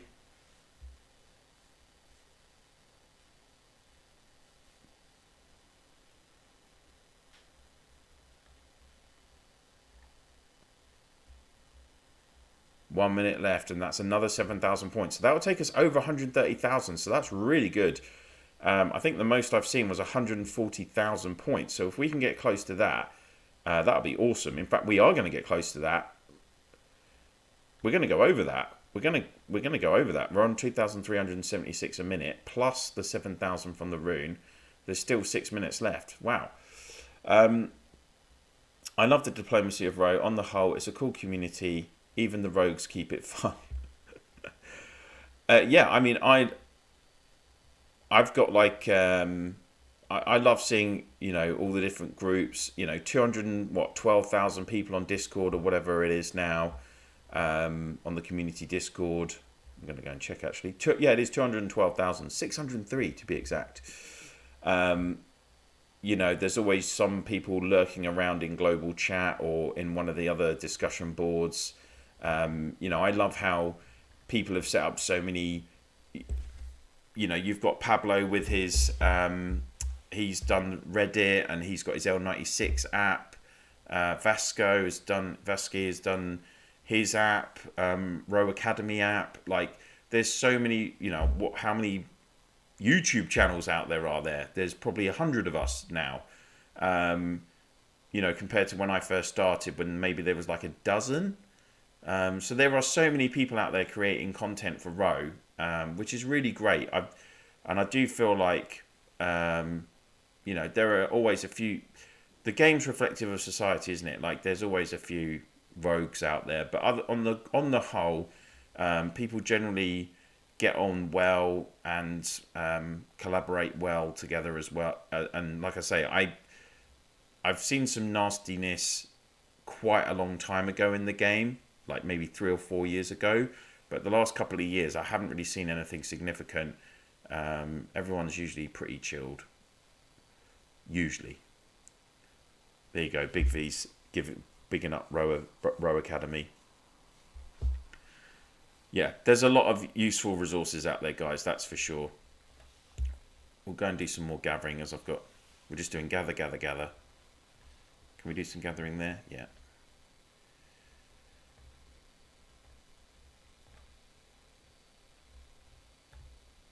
Four minutes left. We're over 140,000 points. Great job, guys. Wow. Everyone's done really well. We got the full 20 in attendance taking part as well. 40% coverage on the map. I don't think I've seen coverage that high before. It's quite funny. Look at that. We just went a bit mental here, I think. Yeah, Big V, go. If Wargasm tells you to go gathering, you better go gathering, mate. Otherwise, you're going to be in big trouble. Thank you to OTW for taking part. It's just a shame we had too big a differential at the start of the game. I know some more of you have turned up, but still, like 7 players, it's just too big. You can maybe get away with having 1 or 2 players less against opponents who aren't very organised, for instance. But like I say, like I know that we are very, very organised. So they've got a command centre. So we're pushing. It's going to be really close. Oh, you left the map. You could have been. You should have been contributing to our points by gathering, V.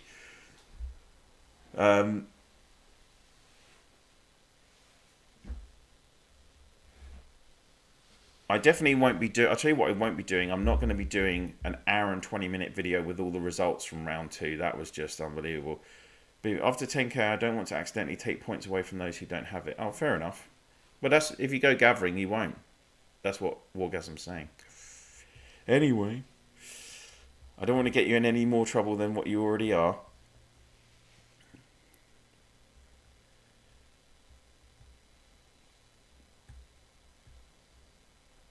Two minutes left. Can't believe it's nearly 4 o'clock here already.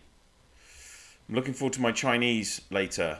Really looking forward to my last ever Chinese at my favourite Chinese restaurant. Never mind.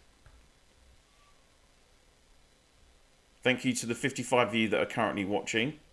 It's much appreciated. Of course, after the battle's finished, I will be hanging around for an hour or so we can, if anyone wants to chat or check out Wargasm's account, because as I say, she's got really strong account. We can have a look or just general road chat. I'm up for it. But if everyone's wanting to get on with their Friday afternoons or mornings, then of course I will head off as well. Mrs. Pond would probably prefer if I do some gardening and other general housework. I've already had a trip to B&Q today, which for those of you that aren't from the UK, that's like a Home Depot for you Americans. And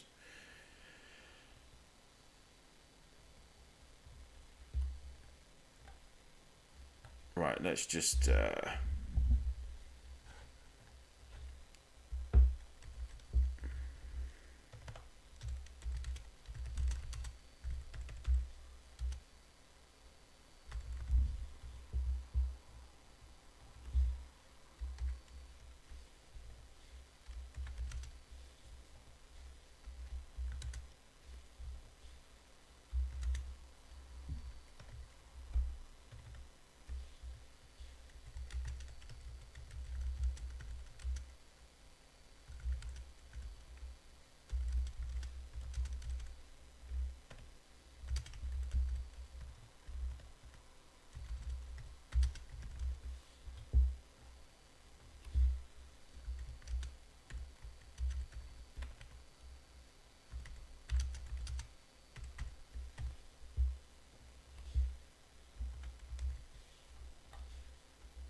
There we go. 100. Oh, we did it. 151,000 points. Awesome. Great job, everyone from COH. Amazing. TGN, Row Academy, tell me more. I've used the handbook for hero help, but it assumes a little too much that I have 50 maxed heroes. Yeah, Row Academy, it's an app as well, so you can just find it on the App Store or Google Play, I think. Logan, oh, no problem. I've been enjoying your videos for a few years now, but I do appreciate what you do. Awesome. Thank you, guys. What was my personal score? We just got enough. 11,898, ranked 14th, which is fine. We didn't need to be ranked 1. Hi, bro. Can you show Imperial Guard research, please? Okay. Paul. Hi, mate. Great job. Thank you. That's 2 wins for us. Yes, it is. 1 more to go to progress. Hey, Pond, I'm a fan. Where are you with the C30 progress? I'm looking forward to the C30 video. Good shout. So, just again, reminder. I'm currently in Wargasm's account for the live stream just for this. We use 69 teleports. Gathering score of 28,000. Territory score 33,000. Occupying 68,000. Escort 21,000. Total score of 151,730. Amazing. So we're going to exit out of there now anyway because it was doing the exit countdown. Oh yeah, don't forget likes, please. Don't forget likes. Aussie B, C30 is max now. Yeah, so they did this whole castle era expansion, Aussie. I'll show you in a second once we're back on the normal map. Because it's just exiting out of Battlefield of Honor. Because Battlefield of Honor is like your Eden maps. It's on like a separate server. Even though it has Wargasm. No. It should be fine. Here it goes. I might have to exit and restart, annoyingly.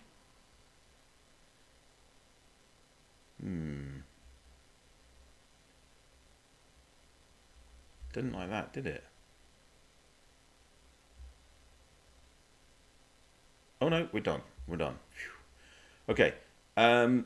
Yeah, so C30 is the max now, but they brought out a new consumable, Aussie, called Orichalcum, which was required to to upgrade your buildings between C26 to C30.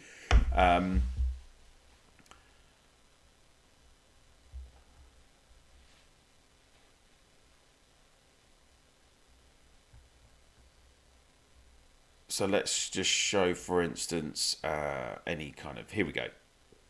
So even if you want to upgrade your Dragonite Workshop, you need Orichalcum now. And that's obtained through various things. Very smooth. Looking forward to maybe meeting you in future rounds. Let's hope so, Scruff. Let's hope so. So yeah, there's various ways that you can get Orichalcum in the game. There's new Marauders out and Giants to attack. That will give you Orichalcum. There's this new sailing Grand Voyage kind of mini event in the game where you do it once a day.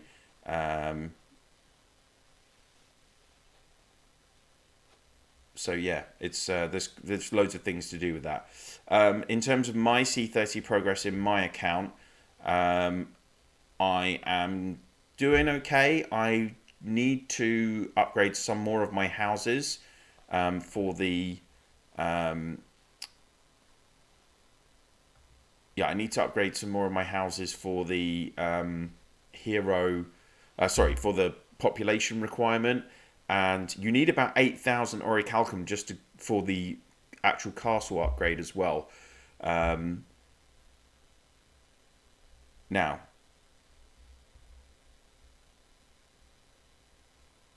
Imperial Guard research. Let's have a look, Don. Here we go. So Imperial is available from S2. You've got Footman Might, Cavalry, then you've got Might, then Resistance, and then it switches across the 3 troop types. So you've got your Footman skill resistance, that's tactical, and skill, it means they mean tactical. 5% boost there. Fanaticism, that's your HP, an extra 5%. You're going to then get Siege Defense Might and Siege Might for attacking. Skill Might, 5%. So that's Tactical Might again. More, and then some Defense and Siege Resistance. And then you can unlock your T10. You can have up to 3 million of them as the base limit with higher caps for later seasons. So once you get to this section, you unlock your T10 troops. And obviously, like I say, there's 3 different sections you have to complete to get down to each one, which Wargasm's already done. And then you're looking at increasing more tactical resistance and tactical might straight after this, which you can get up to another 5% of each, which is okay. And you can see we're using courage medals for this, 1,000 for that level. There's quite a few levels. Look at this, Damascus skill too. So increased footman might, 40 levels to get another 10% might. But I guess that keeps you going, doesn't it? And that's using courage medals. More siege might, defense resistance, and normal resistance. Another fanaticism, which is your extra HP, which will give you another 10 HP. 40 levels of that though, wool. And is base increase in might what it sounds like? So 0.1% makes a better increase than, let's say, 3% might. Yes, if it's a base increase, that is better. Yeah. And then unlock footman skills for some soldiers. That needs courage medals as well. I thought that would be more expensive. Well, even though you have to max everything else. So maybe that's why it's expensive. So there we go. That's Imperial Guards. So it must take quite a long time actually to max everything. You can see Wargasm's working her way through it, but of course it takes a lot of courage medals. So and then Guard Rally, it's giving more mights, resistance. There you go, higher amount of cap of level 10 soldiers. You can increase it to 5 million.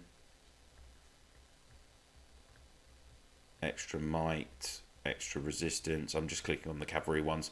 Oh, you can increase the level 10 cap again. 15 million. There you go. So that's going to be really key for people. Guard Strike increases all soldiers' might. That's extra resistance. Another increase on Guard Rally to 30 million troops. It's not actually that expensive. At that level anyway. And then you've got tactical resistance. Oh, 5% extra. Tactical might will be 5% as well. Extra HP, is it 5%? Yeah. Oh, guard morale. All units HP increase as well. Another 5%. So that's 10% extra HP from that little section. Wow, this has got a lot on it. More siege defense might, siege defense resistance, and then finally you can max, oh my word, what's that, 160 million? More than that. Who's going to need that many T10 troops? So if you do eventually finish Guard Rally, you can have a crazy amount. So yeah, that's a crazy amount of stuff. TGN, right, stuff to do. Thanks for the live stream, mate. See ya. Thanks for clocking in. Thanks for your contribution. It's always good to have a chat with people on the streams and just be able to interact with you also. Thank you very much for popping in, TGN. Good luck with your hero combos. I hope you know, found the advice useful today, and I hope to see you again soon. Have a good weekend. The expensive side is the time taken to upgrade each research. Yes, you're right, JD, of course. Yeah, some of the research times are crazy. I want to kind of, Aussie's looking to, I want to check the game out again. Looks way different. Yeah, there is so much more. Don, thank you. Well, that is a lot of courage medals. Yeah, courage medals and speed ups, definitely. Yeah, for sure.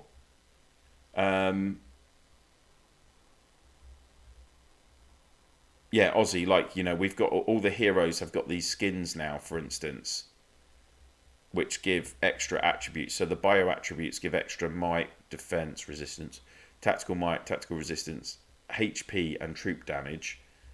Even though, depending on what type of hero they are, these stats aren't exactly the same. Some are more defensive, some are more attacking. And then there's this thing called the inheriting skill, which basically upgrades one of the 8 hero skills, existing hero skills. So, like for Avalanche, for instance, Cleave, her second skill, usually it's 60% chance to do 226% damage to multiple targets. And this makes it require 1 round of prep, which is to do with her synergizing with El Cid and with Jeanne d'Arc, 2 other cavalry heroes. And you can see that it's increased the damage that it does to 443%, which is like quite, well, you can see it's a significant increase, nearly double.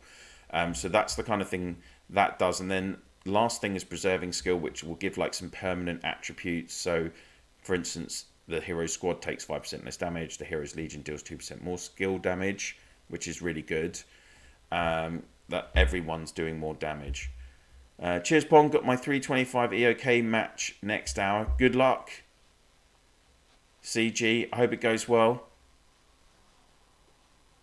325. So we're not in the same division, unfortunately. Hopefully you guys will get the win.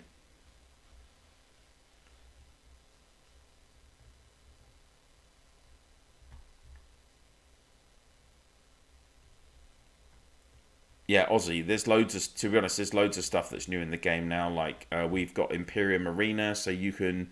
There's a building on in your state called Arena, and you can send legions there to test them. So you can attack 10 legions a day that are stationed there by other players, and then anyone can, if they've got try attempts left as well, they can attack you. So that's pretty cool. So what do you think, guys? Is Jean worth maxing? I can spend, but I am just not sure. It's a good combo. Like, she does boost Avalanche a lot. Like, this Jean El Cid Avalanche combo is pretty strong. Oh yeah, now she's got a blooming hero skin as well. That came out recently, didn't it? I can't remember. It's not a top level skin though, so it will use. It's not top level skin. No, so it will just use normal bio seals. And the good thing with this is that previously, obviously, Confessions of War only works on 2 random enemy squads. Two random squads of yours. Now it works on all 3. So 1 round of prep, 65% chance to make 3 of your squads enter the revive status with 50% chance to restore some troops when taking damage.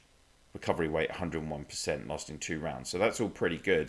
That could be really consistent for the whole battle. And then, of course, you're getting an extra minus 5% skill damage. And the Hero's Legion restores 2% more troop power if you open the preserving. So you get a bit more healing as well. So that's a pretty good... That skin's pretty good. And then if we look at her skills... 1 round of prep, 50% chance to deal 477% damage to 2 random enemy squads within the valid range and make the squad take 30% more skill damage. So that's quite a good extra 30% damage to 2 random enemy squads. That the actual base damage of the attack is not amazing. Her 5th skill, as we said, will do a lot of healing. And then her 8th skill, in battle your cavalry squads will have a 60% chance to skip 1 round of prep when casting prep skills. So that's why she synergizes really well with Avalanche's skin. So I would say, like, if you've got Avalanche's skin and that inheriting skill unlocked, then Jean is more worth getting. It's a shame this is only for cavalry squads. Like, if they had made it any squad, I would be interested to see how she worked with, like Jade, heroes like Jade Eagle, for instance. If we look at El Cid, 80% chance to deal 50% damage. Yeah. 1 round of perk, 45% chance to do more damage. 2 random enemy squads running range increase the skill damage against the target. So he also increases it. And then, yeah, 70% chance each round for 2 random squads of yours to have 15% more chance to cast skills that need prep. And then do some damage mitigation. So 15% extra, right? So that doesn't need prep. This needs prep. So this makes it 60% chance. El Cid does. And then with Jean, that's now 65% chance. That's 80% chance to do all that healing. So that's a lot of healing potential, guaranteed healing potentially for the whole Legion. If you've got her skin as well. And then obviously like we were saying, if Avalanche is unlocked, this is 75% chance then to do Blade of Rage. So it really like increases the chance. And 55% for Hack and Slash, which is like, does a load of damage. So, and has suppression added on it as well. So yeah, if you've got Avalanche's skin, I would say Jean is worth going for. If you don't, she's not like absolutely necessary. No, I wouldn't say so. While we're on stream, actually, one thing that I did want to do is have a look at these SX16 heroes quickly. I think that's worth doing.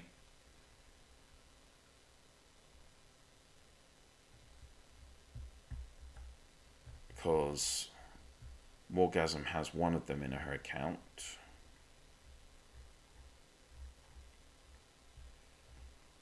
Here we go. So Frederick, season exclusive. That's because these new heroes require 34 copies, which I already covered. So he's a ranged archer. Usual amount on skill 1. Eagle of Fire, combat skill, range 5, of course. In the first 2 rounds, 70% chance to deal 365% burning damage. Nastia says hi and thank you. Oh, thanks, Gus. I just haven't looked at my groups yet. She's very welcome. Well, thanks to her for letting me. Thanks to you guys. You guys are the bosses. Thanks for letting me stream the whole battle like this. Because I know if people can see how we play, for instance, then that might put us at a disadvantage. But obviously, I haven't gone into too many specifics. In the first 2 rounds, 70% chance to deal 365% burning damage to 2 random enemy squads within the valid range and disarm the targets for 2 rounds. So it's 730% damage. It's not huge. Disarm the targets. Now, that's useful against your like Sundiata combos, your Raisin combos. Hey Neil, good to see you. Your Immortal Beast Queen combos, even though this is an SX16 hero, no one's going to be running Beast Queen. Bit of a funny one. Let's keep going. What's this skill doing? Max, it's going to give you 70% chance to deal 100% plus the hero level burning damage to 2 random enemy squads within the valid range when the target's troop power is lower than 50%. The damage will be increased by 50% additionally. Well, okay, we've seen that before. But these are archers. Like, you might get killed before that does it. What's this doing? Archer combat speed. 0. Can't be right. There's something wrong with that. And then... Oh, what was that type of skill? Is it combat? It's combat skill again. So this hero is... susceptible to status combos. In battles, for every 5 combat skills cast by your archer's squad, Frederick will deal 246% burning damage to 1 random enemy squad within the valid range. If the target happens to be burning, 360% burning damage will be dealt to all enemy squads. For every 5 combat skills cast by your archer's squad. Not your legion, just your squad.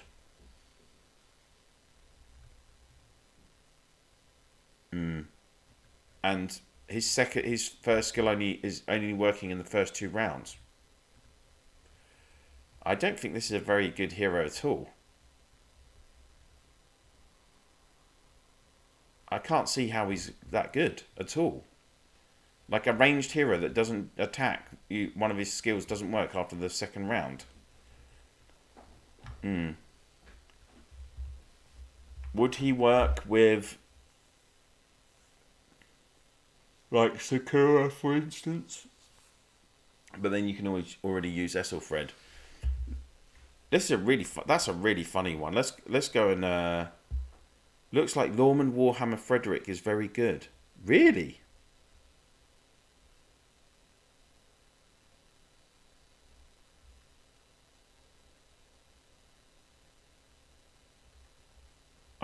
I find that really surprising. But fair enough. I'll take your word for it, Big V. Right, let's check out our Roman Caesar. Gnaeus Pompey, the Magnus Consul. Oh, he's a consul. So he's a support cavalry hero. Okay. After a normal attack, 50% chance to deal 426% damage to 2 random enemy squads within the valid range. In Viber chat, there is examples of its battle. Oh, okay, fine. I'll check it out later. Okay, additional attack, which used to be called passive skill. So this is a basic attack hero. What's my Viber info? Oh, blimey. I don't, to be honest with you, Mexicana, I don't chat on Viber because you're welcome, Nastia.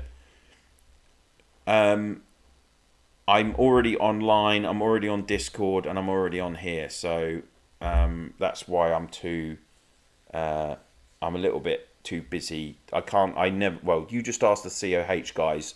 I've got like 500 messages on Viber to catch up on, I think, from them. So I really struggle with that, unfortunately. Let's look at this hero. 50% chance to deal 426% damage. So that's quite good damage for a 2nd skill. Effective range of 4. So yeah, that's working with it being support, middle row. The extra 50% resistance, the extra 50% might. That was combat, wasn't it? Oh, no, passive, sorry. Right, now this is prep, pre-battle. Starting round 5, your cavalry squad will deal 20% more physical damage after an additional attack. Lasting till the battle ends. Stackable for up to 5 layers.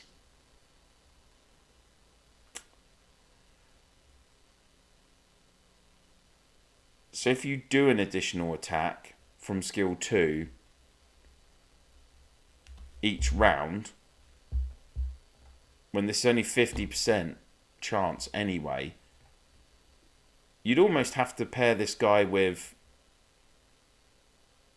It doesn't make sense. Like, if you paired him with Warden, where you're guaranteeing an extra attack, an extra basic attack, so that you've got more chance to do this additional attack, then this is not going to do more damage than, say... I'm waiting for you to finish to watch the recording. Oh, sorry. I will finish. Do you know what? I'll finish in 6 minutes, okay? I'll finish at 4:30 our time. 2.5 hours stream, that's enough. I'm just working out these SX16 heroes. So you're stacking 5 times. So first you get 20% extra damage, physical damage. Then you're getting 40%, which is, by the way, your basic attacks. Then you're getting 60, 80, 100% on the last, which would only be applicable on the last round. He does do extra damage. It's almost like a back row hero, but he's been put as support. Extra might. Let's see what his 8th skill does. When all your squads lose over 25% of the total troop power in a round. Oh yeah, he's cavalry as well. Sorry, he's cavalry.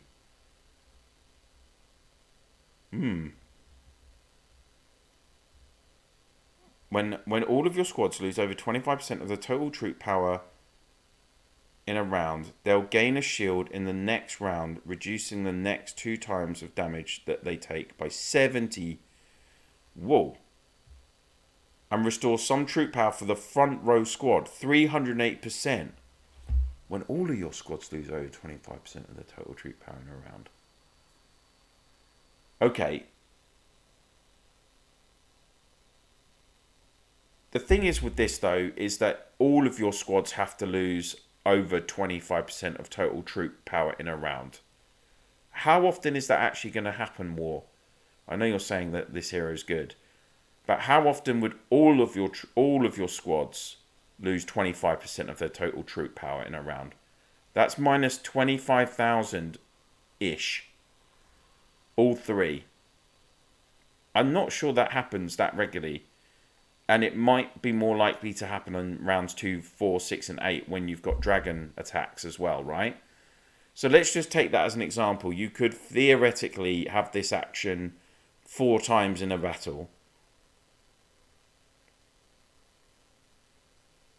But one of those times is round 8, and they'll gain a shield in the next round, which isn't happening.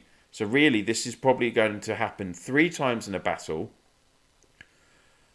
And then the next 2 times of damage. So bearing in mind you take lots and lots of damage. You can take lots and lots of damage in a single round.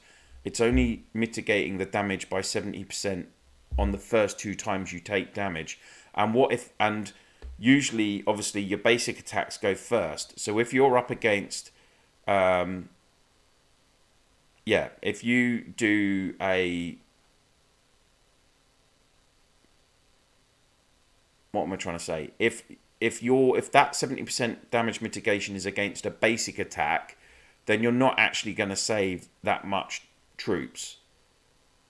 And then the restoring some troop power for the front row squad, 308%. That is a big recovery rate. I'm not going to lie. That is one of the best for a single row, I guess. Right? So that's undeniable. That is good. But I just wonder, and this is a combat skill, so it can be suppressed, silenced, etc. So I'm not sure. This hero sucks because I don't have it yet. Very good. What about Hunk on there? What do you mean? It would be great if Pond made a video at plus 22. Ugh. I'm not going to double live stream, Nastya. I will be around for the plus 20 battle in my account, but I'm going out for a meal with friends tonight, and I won't have time to like prep anything. So just the one live stream today, I'm afraid. Even though when I live streamed last time, that was pretty cool. I did like that as well. It was pretty close, our battle at plus 20. Yeah, I'm not really a fan of those 2S16 heroes, I have to say. Particularly Frederick. I mean, archers are just so weak. Like, Hunk with that hero.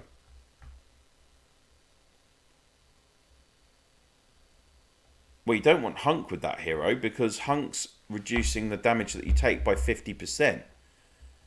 War. Right? You need... You're welcome, Abel. Thanks for joining. Look, because don't forget, for the first 6 rounds, Hunk is mitigating 50% of the damage you take. So you're not going to lose over 25% of your total troop power until that one round where Hunk chucks it all on. Then on that round, you would benefit from this skill for sure.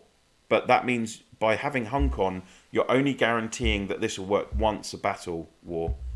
So I don't think you can put Hunk with this hero. Next Friday.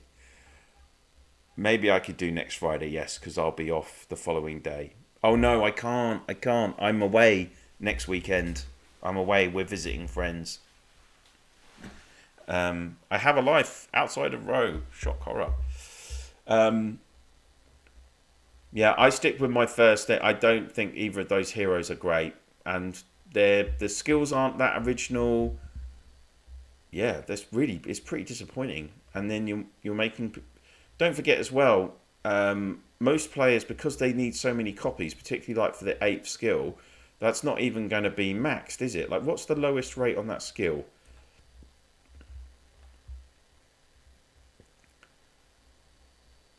It's so low. Look, 38% recovery and only 7% damage mitigation.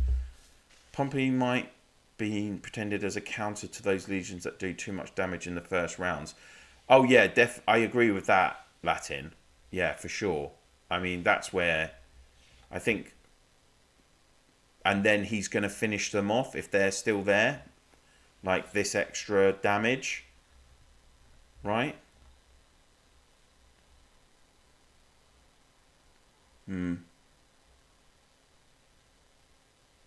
After a normal attack, 50% chance to deal 426% damage. I just don't know. Just not sure about him. Like where he fits. Like who do you put him with? It's a bit of a weird one. It is a bit of a weird one. Right, guys. It is 4:30. I do have to go and teach Vorgasm to make videos. I'm sure she can do it herself. Don't worry about that. She's a smart cookie.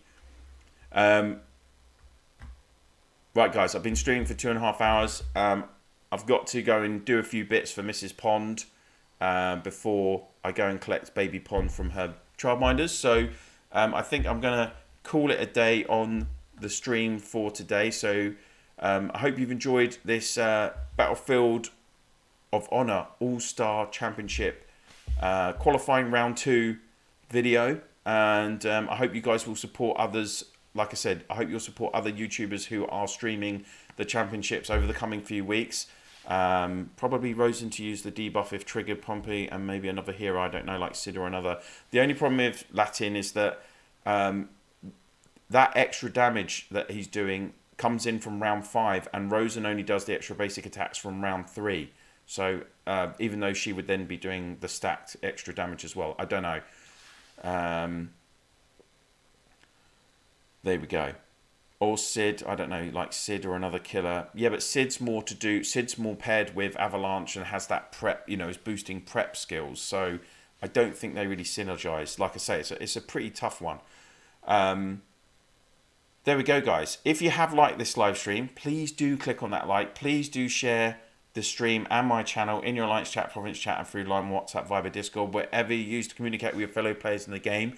Thank you so much for watching.